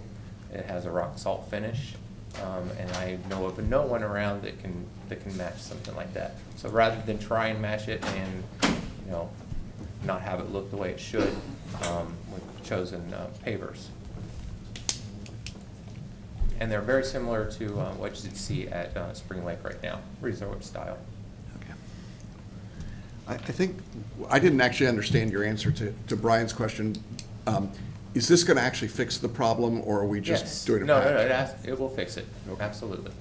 Sorry. And it also gives it some symmetry so that it's not obvious to someone visiting North Village that we had a leak and we patched it, so it's going to give it that symmetry. If you've been to Lakeside, it's similar to the concrete pool deck and paver mixture. But you see where the chairs are. That whole area is sunk down several inches. Because of the pipe leak? Because of the pipe leak. It's a vacuum leak, so therefore it's so not visible water-wise, but you can see it's depressed. When they pull that up, they're doing the cement base underneath before they put the pavers down? No, it won't be concrete. It will be a concrete fines, which is a hard base material. Do we fear any, I mean, I just see bricks in the future getting a little wobbly, going out of shape. It has the potential to, but in the industry, I would much rather prefer pavers rather than concrete because they're easily removed and re-leveled. No, I agree. I'm saying underneath those pavers, what I fear, and not many celebration houses have it, but some do if they did it afterwards. The pavers, when the rains come down, things like that, you start getting them sinking in. No, it shouldn't do that. It shouldn't. I just don't want it to be a situation where we should have spent $2, not $1. No, we wouldn't. Okay. Quality will be there. Okay. Who noticed that? Myself and the pool company noticed it more than a month ago. starting to sink, and they were having issues with the pool equipment of getting a lot of debris in the surge tanks. So it was recognized. We called out Speed's pool equipment, and they Okay. did a dive test Good. and did all kinds of dyeing and things like that. And you consulted with New Leaf also on this project on Oh, yeah, what should be done, so absolutely. it's not just, it's another expert giving an It opinion is, on. yes. And Well, this went through ARC and Albert as well? I mean, It I has don't know. not, no. Should it, for his opinion on the appearance? I mean, It can certainly. We consider it an emergency repair to get the pipe fixed. That's up to y'all. I mean, typically, because it's internal, we would not do that. We just come up with a solution and have y'all decide on that, but we certainly can. I appreciate he's got the aesthetics, he Sure. knows Right. how things are, Absolutely. you know. Well, Would he you approve can, on a you can single improve family? it with a contingent upon Albert Yeah, giving and a that- thumbs up that's- on this. That's what I was thinking, if we did a contingency approval and Albert signed up, Yeah. then it's done. Then I'm So good. that Yeah. didn't have to come We back don't to have us. to wait for an ARC meeting to make that happen, do we? You can get an email to him, right? No, not as long as you just request that we get Albert's approval. In fact, I have a meeting with him at 4:30 tomorrow. We could How about discuss it that? then. Perfect, thank you. Any further discussion on this? So the motion, I think it was Jackson's motion. Yeah, I'll We need to amend the amend it. motion to approve, subject to Albert's approval. Great. And, Fine. Vaughn? I'll second the- Okay, good. Yeah, Any further discussion? No, thank you. Call the question, all in favor? Aye. Aye. Any opposed? Okay, motion carries. Thank you, Todd. You're very welcome. Motion to approve the pool furniture replacement at Lakeside North Village Commons Spring Park and East Village Pools from Florida Patio Furniture, amount of $81,473.51, CROA replacement reserve expenditure. Todd, I'm sorry, someone make a motion. Motion. Thank you, Brian. I'll second it. Kevin, thank you. All right, Todd. so, you can see behind you there's some displays of pool furniture for Lakeside, Spring Park, East Village, and North Village. Which is the proposed? The Let the camera rotate. Yeah, it's, we put an RFP out for the sling-type materials, what they refer to it as. Rather than the straps, we feel it's a better image for Celebration. The prior board, I think you were in those talks, wanted more of a resort upgraded appearance than what we had currently. And so we put the RFP out. We had 3 different bids, and they're all in your package there. Right. Florida Patio has the best bid. They've worked with us very well. We've purchased from them before and had good results with them. So, and they manufacture the product themselves on site. What's the gentleman's name? Is that Justin? Justin, yeah. Justin mentioned to me that he actually was getting this to you guys, again, network, I know too many people, I don't understand.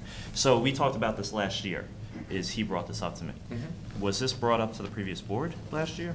No, he's part of conversation began CAI, last and year. we see him all the time at different meetings and stuff, and I started over a year ago talking with him to see what products were out there and what was best. And does Justin believe that this furniture needs to be replaced? Or is it for aesthetics, a preference? The question wasn't asked of Justin, no. It's in the reserves to have it replaced due to its age and usability. That's why we The only brought reason it why I to say you. that is because I asked him a year ago, and he said, no, they just want something that looks nice and new. So I just want to be sure that the board is knowing, is it necessary? Or are we doing it for looks? And I don't think perfectly you fine. have to I just replace it wanna make until it sure. starts falling apart, but the dollars are there this year in the replacement, the reserve study for replacement. And we did have some of our furniture that was falling apart, wasn't it, that was Yeah, I removed? mean, and- these are nicer chairs that we brought, the older ones as an example, but we're probably down 10 chairs per location or loungers mix. So they have broken over the years, just damage from use. They were restrapped, so that's why they look halfway decent. That's done every other cycle, so you replace, and then 7 3 years you restrap, and then the 7th year you replace. So if we buy the new stuff, what happens to the old stuff? Yeah, that's my question.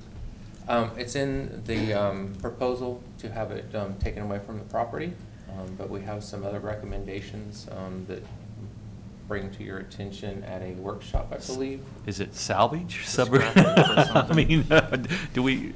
Well, I think there are lots of options when it comes to it. Do we give it to the residents? Do we do whatever? But that's a workshop topic as opposed to tonight we're just deciding whether or not we purchase. It'll take 4 to 6 weeks for them to produce the new furniture, and we can workshop what we want to do with that. And for $81,000, what kind of a warranty do we get? The frame has 10-year warranty on it, which is a industry standard.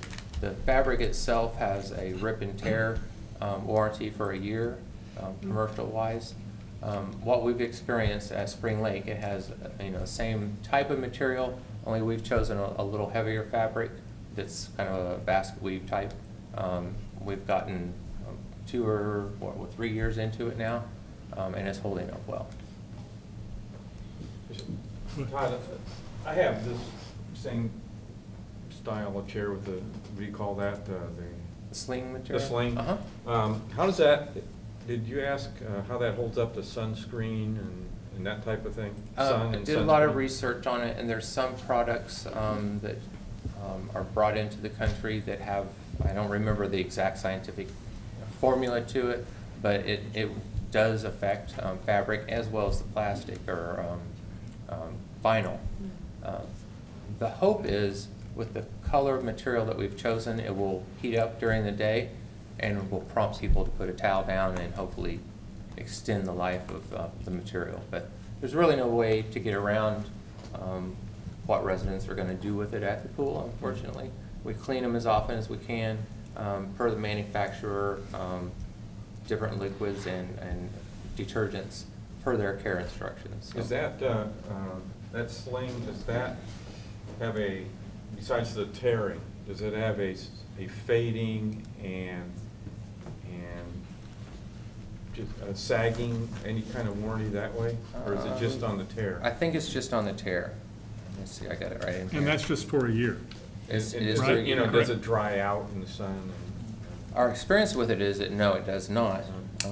It degrades over a period of time, and we have it in the budget, reserve budgets to redo them after 3 years, because you're out in the Florida sun. You put new fabric, you retool it with new fabric. Right. What's that cost? Just to say to strap it based on full replacement? I think we were at $100 a lounge chair for a couple that I had redone at Spring Lake, just from damage. So what's that, a third of the cost of the original purchase? The ones at Spring Lake, are they from Justin as well? No, those were. Those came from David Weekly. Those were David Weekly's, yeah, not sure where they got those. Do we have any slings from Justin's company? No, we have not, no.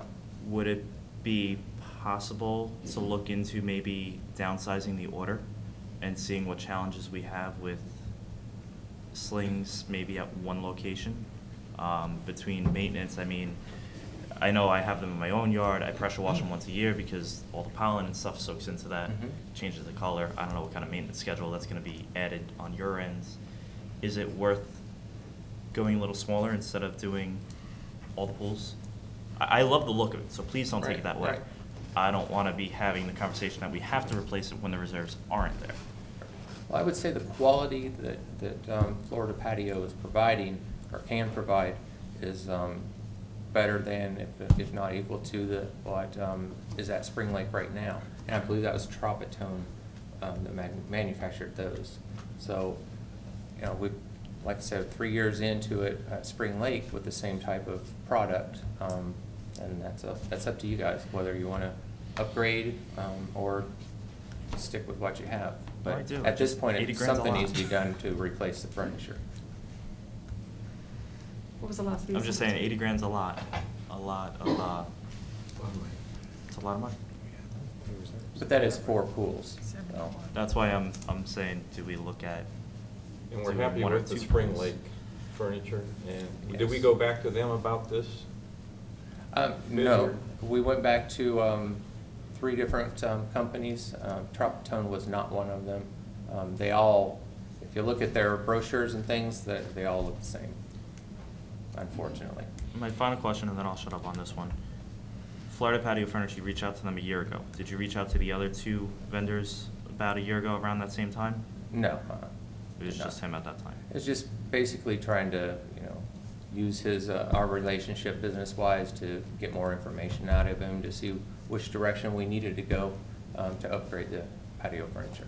And those other 2 vendors, are they from CAI as well? I don't believe they are, no. Okay. Okay, thank you. So we have a motion. I did you go first? You went first. I think. I held back for that. An option would also be to defer this decision until we go through budget season. I know that, this is a budget that's not going to go away. This is Right, and in our it's a reserve item. Is it something we want to think about? In other words, do our budget season, see how we're feeling? Is there any reason why the chairs that we have right now wouldn't last another year? Or if we made the decision to defer all of it for a year or something like that, is that the end of the world? Or what we have would work perfectly fine? If this was my house, Well, I would say you need to at least purchase probably a quarter of additional pool furniture, just to make up for the things that have broken and been lost over the years. Your phone may light up from pool goers that have been anxiously awaiting new pool furniture. On that note, could we possibly do 1 pool and take those spare pieces? Are they the same at every pool?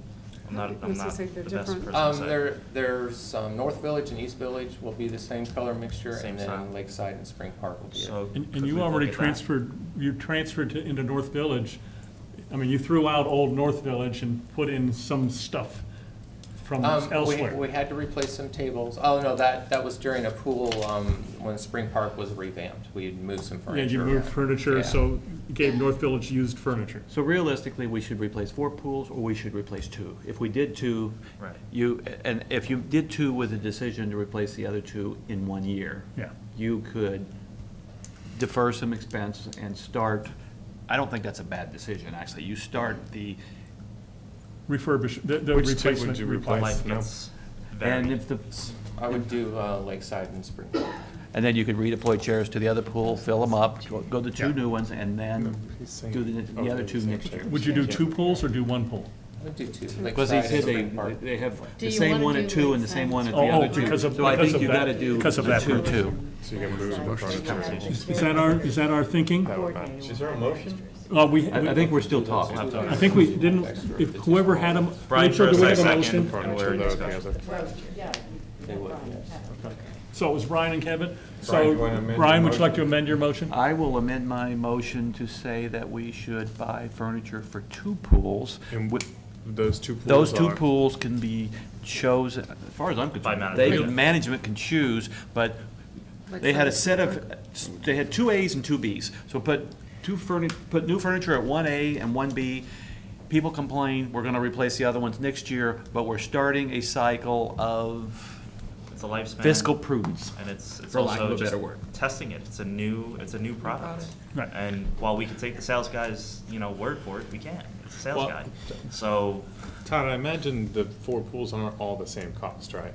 No, So- they are not. So for the record, I would like for you to name the 2 pools so that they can vote on Yes. the 2 pools that'll be replaced. The Lakeside, which was 21,000. 26,634.33, and Spring Park, which is 31,743.80. That would give you enough furniture to go to the other 2 pools to fill the voids. I'm happy to make the motion that we do those 2 pools at a cost of 50-some. For the motion, you can do The the sum of those exact two- the amount. sum of those 2 amounts. And then the other 2 get, with the redeployment, the other 2 get done next year. I'll second that. Great, so we have a motion and a second, Rachel? Any further discussion? Call the question, all in favor? Aye. Any opposed? Thank you, that was a good discussion. Thank you, Todd. Thank you. So Sorry, guys. our cars are parked right out front where these can be offloaded. Happy to deliver them appropriate place. Motion to approve gutter, item 13, motion to approve gutter and downspout replacement North Village Commons Pool Building and Pavilion by American Seamless Gutters in the amount of $5,100, CROA replacement reserves expenditure. So moved. Thank you, Debbie. Second. Thank you, Jackson. Discussion, Todd. Yeah, there again, these are the gutters for the pavilion and the pool building at North Village. They have quite a few holes in them, and they are desperately needing to be replaced, so pretty straightforward. Desperate's a key word. I mean, and as you say, any further discussion? Same thing, I do like them. We did get 3 bids. We requested 3 bids. We ended up with 2 bids. Okay, just because I've used them on my own house, and I like them, and they do great work, and I know they did all of Spring Lake, and that's awesome. Just want to make sure there's not any conflicts appearing. So that's perfect, thank you. Any further discussion? Call a question. All in favor? Aye. Any opposed?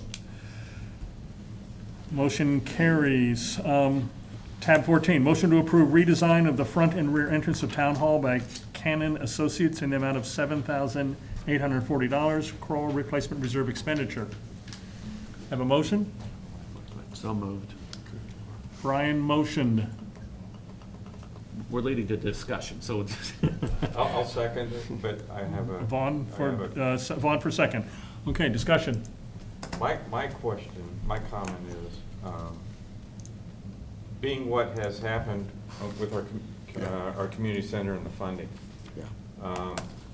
And on the table right now is some discussion about where we're gonna put that community center.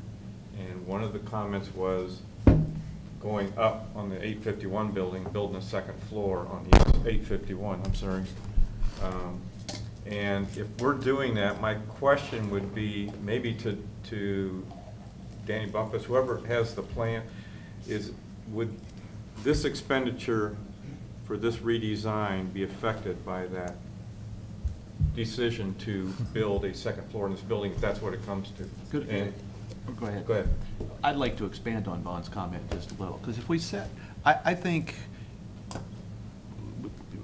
when Jack's been here, he said the community center we could build on the corridor could cost $4 million. I mean, so based upon the earlier financial presentation, we don't have $4 million. But some of us, when we were going back and forth from the commissioners meeting, was talking with Steve, and he told us, he had to check it, but he thought this building had already been engineered to take a second floor on here.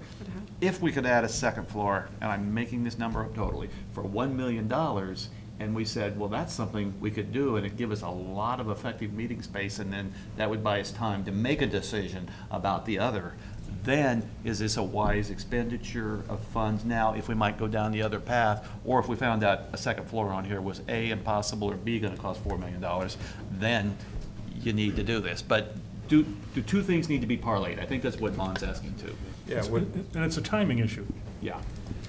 well, it's a design issue, yeah, it's Right. timing and design. I just wonder if this entrance would end up having to be changed based on, if this did happen, would we have to change the back entrance and the front entrance again?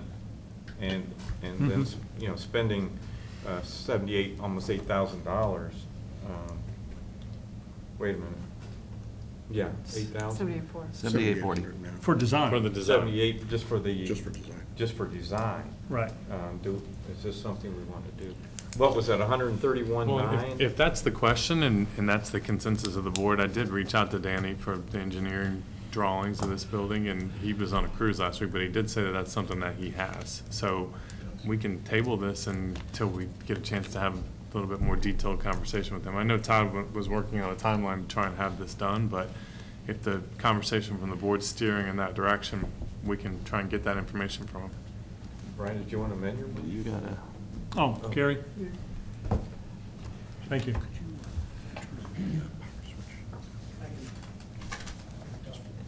Gary Hutsmith again. Something you may want to consider, even though it may be feasible to put a second story on this building, it will increase the foot traffic and community events in this building. We still don't have enough parking.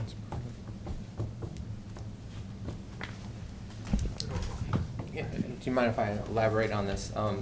When we did the board ride around, we talked about safety of the front door stoops, or door steps, and the low elevation of the back patio or rear entrance area that needed to be addressed.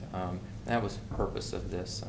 Understand your wants and needs of expanding this building, but the majority of these things, although it's just a design, so that's all we're getting into at this point. I think those two components are necessary, but that's y'all's decision. I could have drawn it up, but I know we go towards the professionals to do these things, and Albert would be the professional to get that done for us. Well, I think if we get the engineering from Danny and ask him what effect this would have if we were to do this now, so we're delaying it by a month. Can I ask a stupid question? So Albert works for Canaan, Albert Riddle. He just hired on with the firm, yeah. What is how do we pay for Albert? It's a contract for utilizing him for the ARC. So we're hiring Albert through Canaan now? Yeah, we used to hire him through Fig and Vine, which was his company, and he's moved on to bigger and better things through Canaan and Associates. When you say bigger and better, is it his It's a paycheck? larger firm instead of being on his own. Has his expense gone up as well? I don't know any of that. I don't believe so, no, it's the same amount that we had Yeah, budgeted at the we've beginning of the used year. it many times for That's all. landscape plans. It's something that we'll talk about as we budget for next year, but the Yeah. expense that we have hasn't changed since October. No, it's just interesting because I don't know how Albert decides his time is, you know, through CROA funding right now, or if it's through Canaan funding right now, or, you know, when he meets with you, who's he working for, what hat's he wearing? I think his hiring was based on ARC approvals and things like that. This is a whole, outside of his scope. I want to try to And this understand. would not count against his ARC Can I expand time. the question just a little bit, to follow up just a bit? You might know, Todd, and if you don't, I know that Tony's probably got some, and Suzanne probably have some information about this. But Artisan Park is trying to re-landscape around the clubhouse. And they put together a landscape design, and Albert gave it initial approval, and then he said, no, I'm not going to approve it, I don't like the plans. And it has the feeling that if you hire Albert, it gets approved. So maybe Artisan Park should have hired Albert to do that drawing of the plans versus hiring somebody else to do it. I'm a little uncomfortable with the appearance of a conflict. I know Albert to be an honorable man, I'm not suggesting otherwise, but it does have the feeling of, we hire him because we know it's going to get approved, and yet everybody else in town has to, go through that process. Can you comment on that? Well, I think the main reason we hire him or contract with him is because he understands the whole design intent of Celebration, Mm-hmm. and will uphold all those guidelines and covenants that we all signed up for. That would be the only reason that. Albert has a certain, yeah, he was on the ARC committee, but he has a certain amount of time that's allocated for ARC. So if Artisan's doing redesign, they could ask to have his input early on in the process as opposed to saying, let's design it and then go to him. I mean, we could check with Tony to see what kind of time he has available and see, I mean, I know he's been part of. So that's a possibility. Yes, and we actually offered to do a walk too with them, just Okay. Okay, going back to this conversation. Sorry. No, it's perfectly fine. The questions are valid. I am of the opinion that we're going to have to resolve the second floor question on this building, essentially. I respect the parking comment. We actually had that same conversation in the car when we were talking about it. But we'll solve parking somehow. But if somebody comes back and says it's a pipe dream, you can't put a second floor on this building, that's wonderful information. And if somebody comes back and says, not only can you put a second floor on this building, it would be easy, that is valuable information, and we're gonna have to have this information. I'm willing to wait a month to make this decision, and we'll just give you a month on whatever timeline we gave CCMC, but let's be informed decision makers, would be my argument. And if you did a second floor, it has implications for these two entrances, or not. Oh, I think it would have real, but yeah, this is just me brainstorming out loud. You could have a scenario where you put a second floor on here, and if you could do it for $1 million, I'm making that number up totally, you might say, we want to get that done because it gives us a lot of meeting space. It's in town here. I have a lot of residents telling me they like this place, they love it, Lifelong is doing it, and other stuff like that. It's local. We still may want basketball courts and everything out there, on the corridor, and that's an okay vision too. We may go with an A and a B and rethink about how we size things and what we're doing. Ultimately, we're going to have this conversation. It's worth looking into, and same thing next door. That parcel there was on the master plan of putting additional fields there one day, whatever the case is. So it's definitely something that might be best putting off a little bit right now. So can we defer this to a month from now? Yeah, I move to table. I would make a motion that we defer this action for a month while we have Steve work with the appropriate parties to start getting us answers on what a second floor here. And I've already started that ball moving, Yes. so I'll just follow up with them tomorrow. I second that. Okay, so we have the motion to Table it. table this for 1 Table month. this with Steve following up with all the other And stuff. Vaughn is second. Are we including anything about getting the information from Danny in this motion? I've already reached out to him, and he told me he has it, but he was on a cruise, so he'll get it back to me. Okay. I'll follow up with him tomorrow. Any further discussion on this? All in favor, say aye. Aye. Aye. Any opposed? Okay, motion carries. Thank you. Thanks. Thank you. Sorry, Tom. I didn't mean to beat you up. Tab 15, motion to ratify entering into a retainer agreement of Angius and Terry LLC to represent CROA for the re-roofing construction defect matter as motioned and unanimously approved in the executive session on May 7th, 2018. There's a correction of that, though. It was the workshop on May 21st, not the executive session. That was at the executive session. Oh, I'm sorry, Angus and Terry. I missed one, sorry. I'll make a motion that. That was the one that we to scratched, ratify. right? Okay. Number 15. Thank you, Vaughn. Second? Second. Jackson. Any discussion? Call the question, all in favor? Aye. Any opposed? Okay, motion carries. Item 16, we have already dealt with. And that in- was my correction. in but it's workshop. stricken, so Item 17, can I put 17, 18, and 19 together, consent agenda? So moved. Thank you, Jackson, and Kevin, you're nodding your head, is that a second? I'll second, yep. Thank you. So ratify expenditure not more than $6,500 for refurbishment of pool These are chaise all lounges. This is all artisan. artisan projects. Pool chaise lounges, and then purchase of 10 pool chairs, and then expenditure of not more than $5,500 for replacement of pergola covers. And all already been approved by artisan committees. All approved. So moved. I'll second. Jackson and Kevin, any discussion? Call question, all in favor? Aye. Any opposed? Okay, motion carries. Item 20, motion to approve, to initiate the finding process for 8 non-compliance items. We're not showing these. Through notification of the Covenants Committee meeting to confirm or reject the fine. And it's actually 7 items. Somebody had resolved theirs. Which item was resolved? Brian, we had it, who's passing it? You gotta go. The one that, the, Which number? out of the 8, it's number 7 that was resolved. Yep. Here, take that. I've got this here. Oh, you were passing them down. Ah. So do- We have the problem identified. Do we have a motion? I don't know if we have a I don't think we have a motion. I just want to know which item has been, She's passing us something right now. just the- number 6, thank you. No. No, Old- it was old number. number 7. Old number 7. Oh, yes, we changed the numbering. Old number 7 has been resolved, is that right? The next, Stricken through. the next to the last one labeled closed. Okay, Here you go. great, I got it, I'm good, thank you. So we need a motion. Motion made. Motion made, Brian. Second? Debbie second.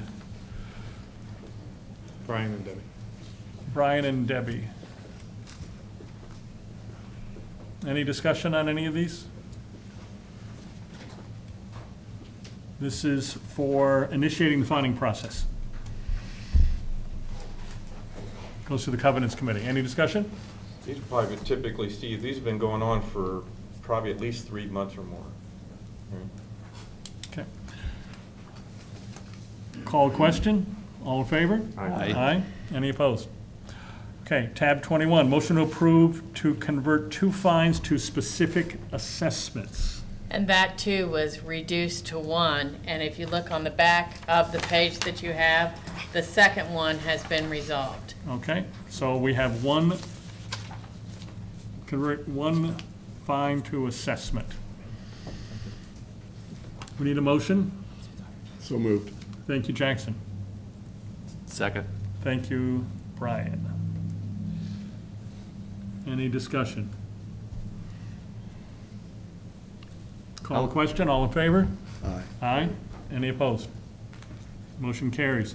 Tab 22A and B, motion to approve 34 CROA and 5 service area intent to lien letters to owners delinquent more than 1 assessment as of April 30, 2018. So moved. Thank you, Brian. Second. Thank you, Jackson. Any discussion on these?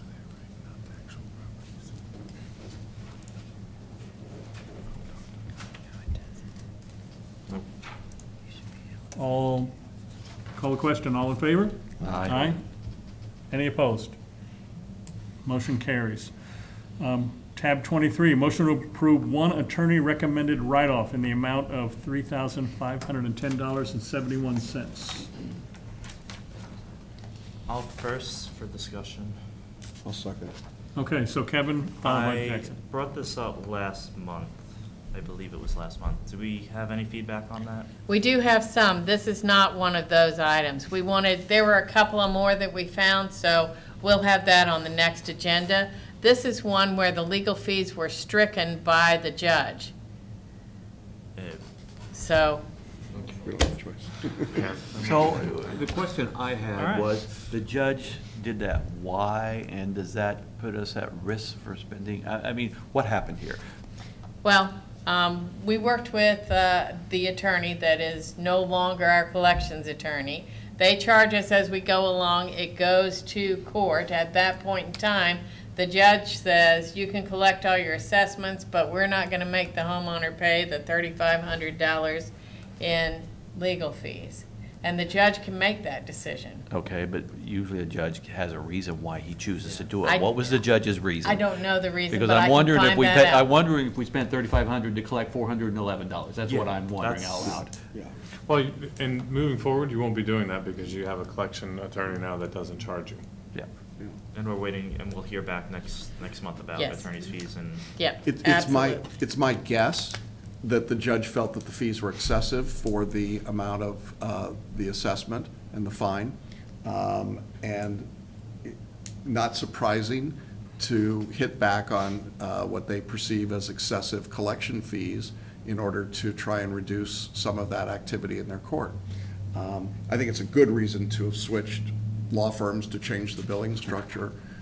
It certainly looks to me, from looking at the reports, that the new firm is doing things in a better way, in a more acceptable way that's good for us as a board, but also probably more equitable to homeowners that are engaged in the process.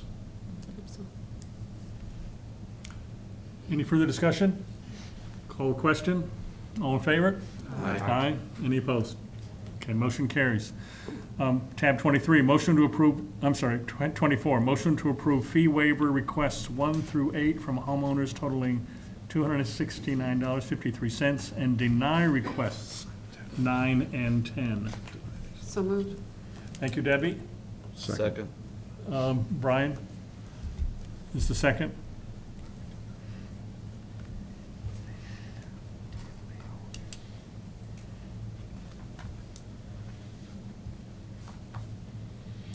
So we have the management recommendation clearly defined here for approving items 1 through 8. Call the question. Call the question? All in favor? Aye. Any opposed? And that includes the denial of 9 and 10. That also. includes, Yes. 9 and 10 is denying those 2 requests. Okay? Motion carries. Motion, tab 25, motion to approve 1 payment plan.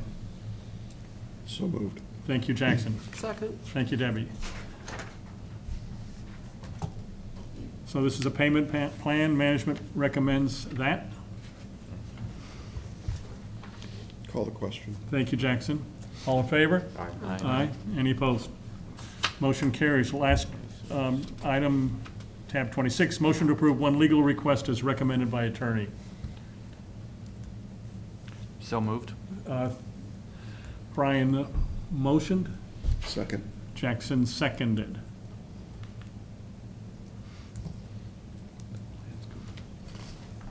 Any discussion?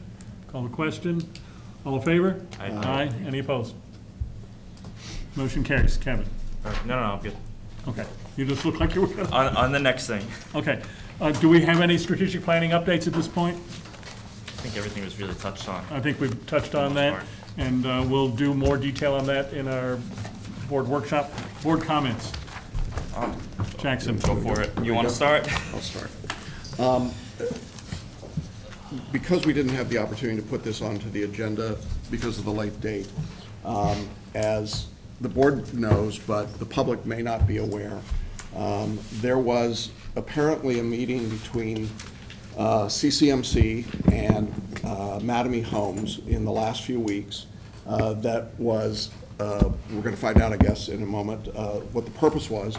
But the meeting was not disclosed to any member of the board in advance, was not disclosed afterwards until the question was raised directly. I asked Joe Cook from CCMC to be here to tell us in person what may or may not have occurred and his view of that meeting. I appreciate very much that you changed your travel plans to be here, and I know you are thrilled that 8:40 we're finally getting to that. But I would, with your permission, sure, I would like Mr. Cook to come to the podium and perhaps tell us a bit about what might or might not have occurred.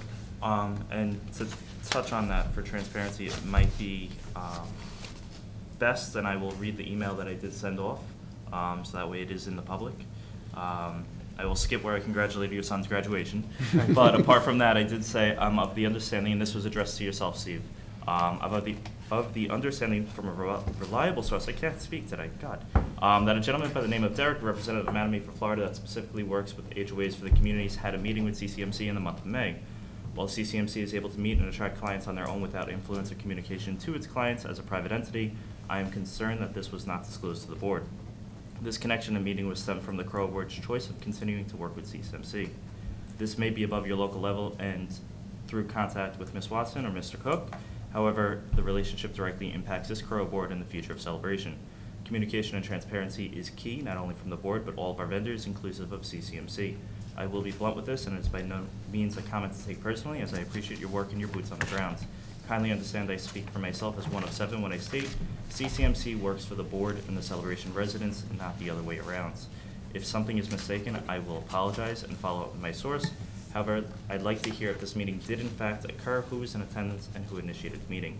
I appreciate you forwarded off to Joe, at which point a brief conversation happened by email with myself. I requested you come here. I know you guys had a conversation by phone, and here we are. Yeah, so, and I replied back to the entire. Yes, and I will be happy to go ahead and read that back. Sure. Can we just have Joe come up here so he yeah, can camera it? I mean, that's perfectly fine. Please.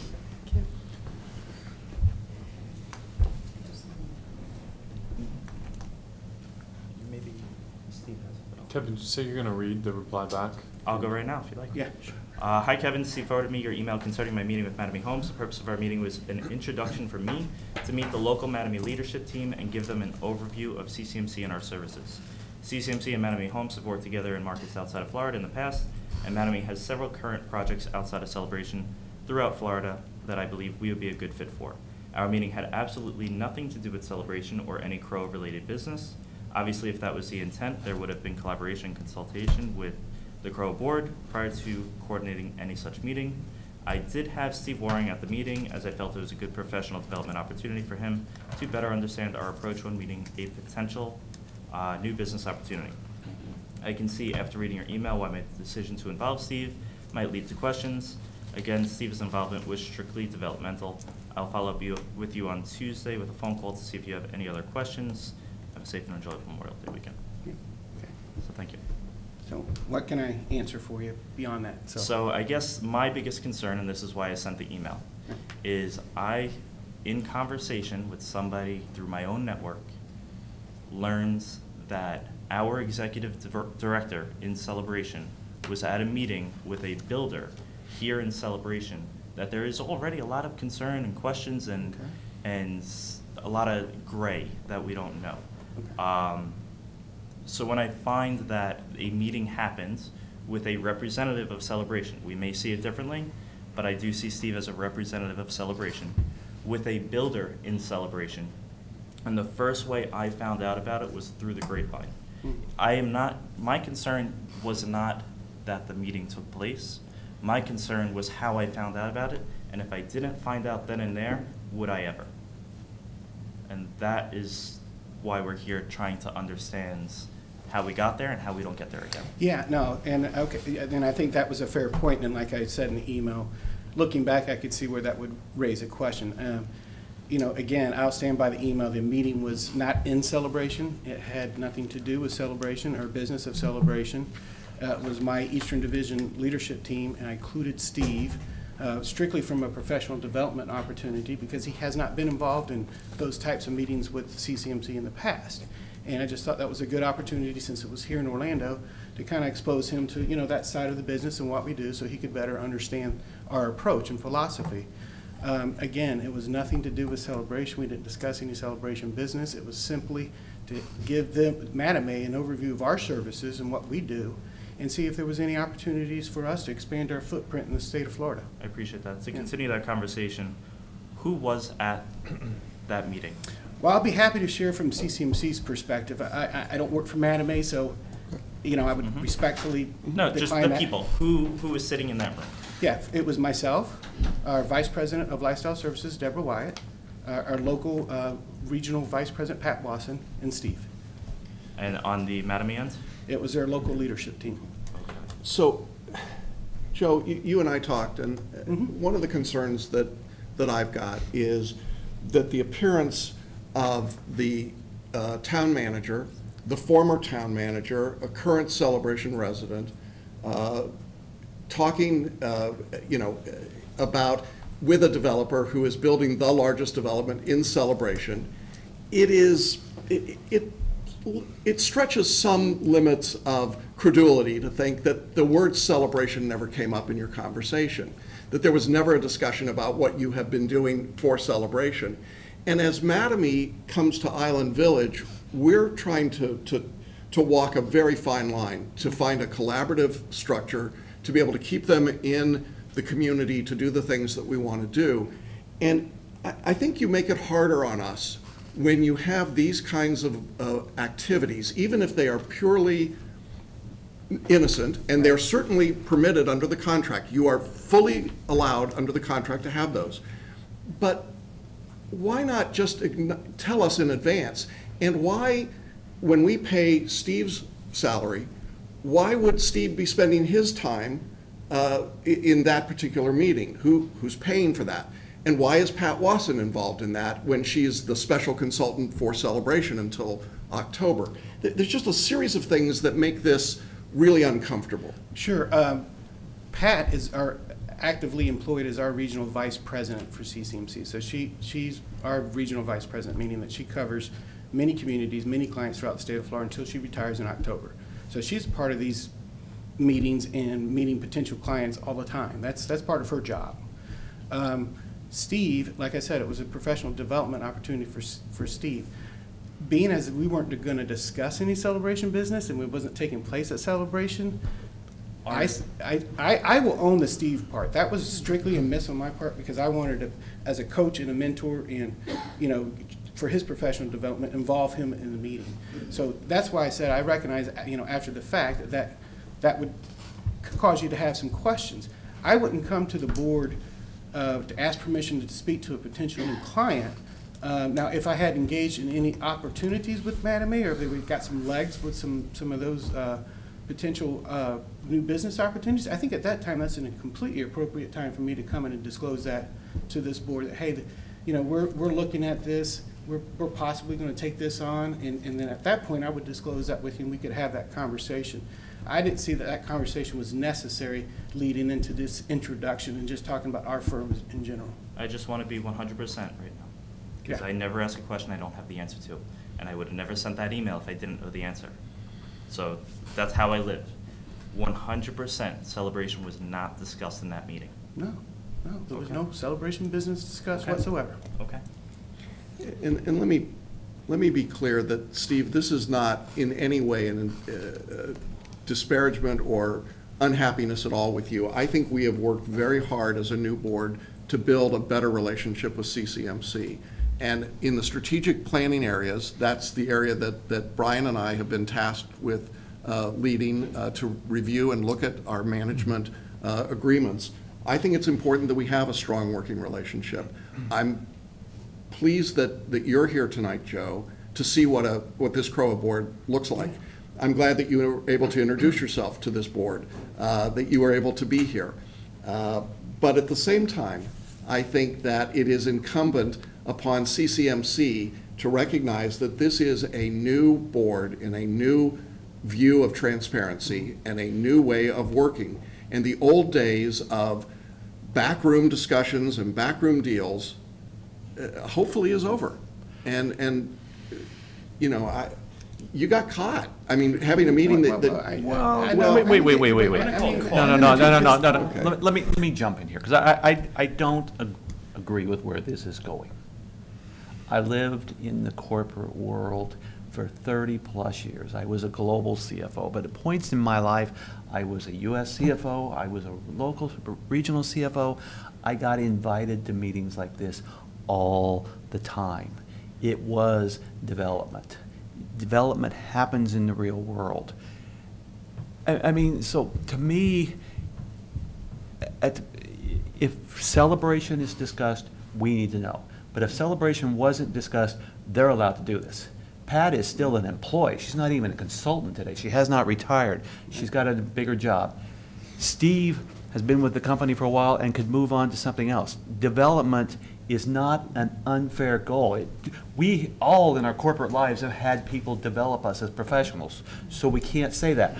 If they told us they were going to do it, are we going to say that we got to go to the meeting even if it has nothing to do with? I mean, I'm just trying to play this out, and so I mean, I would just. I'm like almost to, hearing us accusing of something. Well, no, I think that's just I'm sharing how I found out about it. And I'm going right at Jackson here because Jackson was accusing.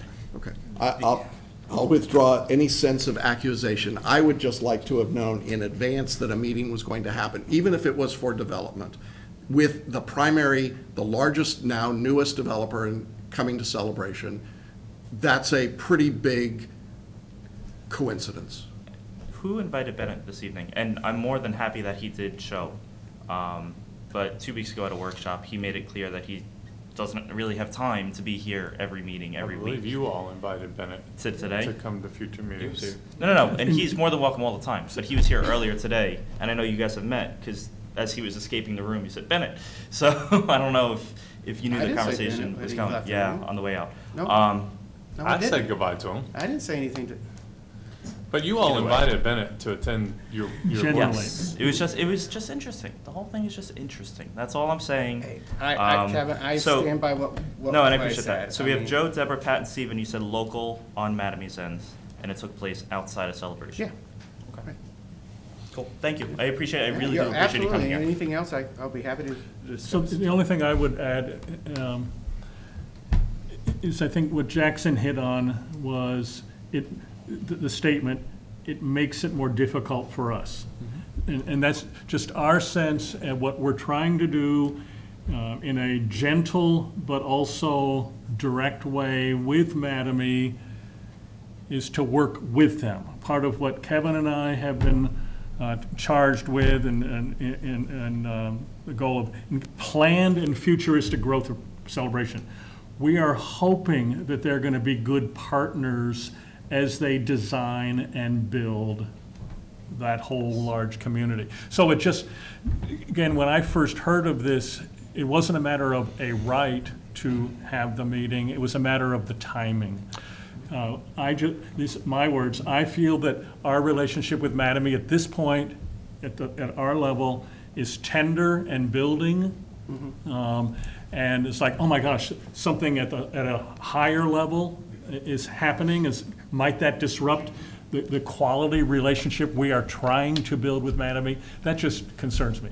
Sure. So, and that's all, it's a matter of timing. Yeah, and- So and I would have I mean- preferred that waits 6 months. Let us get a little more secure with our relationship. We can go one step further. If CCMC stays us with for another decade as managing Island Village, that's a lot of revenue to CMC. So the thought process is not an unfair thought process. This conversation probably needs to raise everything up a radar screen 9 times. That's, I think, very fair. And it probably has done that. Yeah, it has. It certainly has.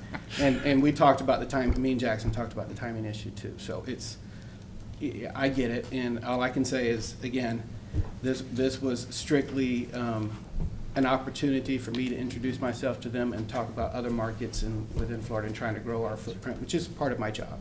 So one question that I do have, just a logistics question.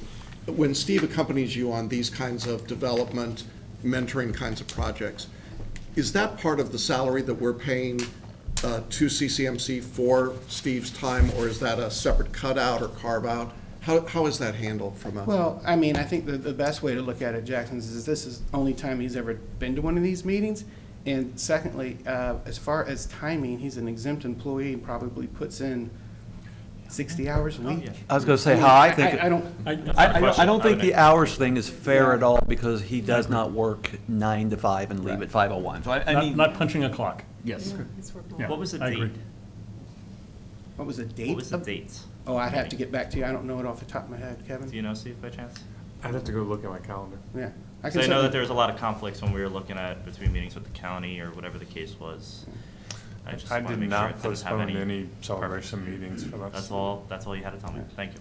I don't really know if there's any difference between this meeting as a development meeting. Is that what you called it, Brian, a development meeting? Yeah. And that going to that CAI development training. Like training or?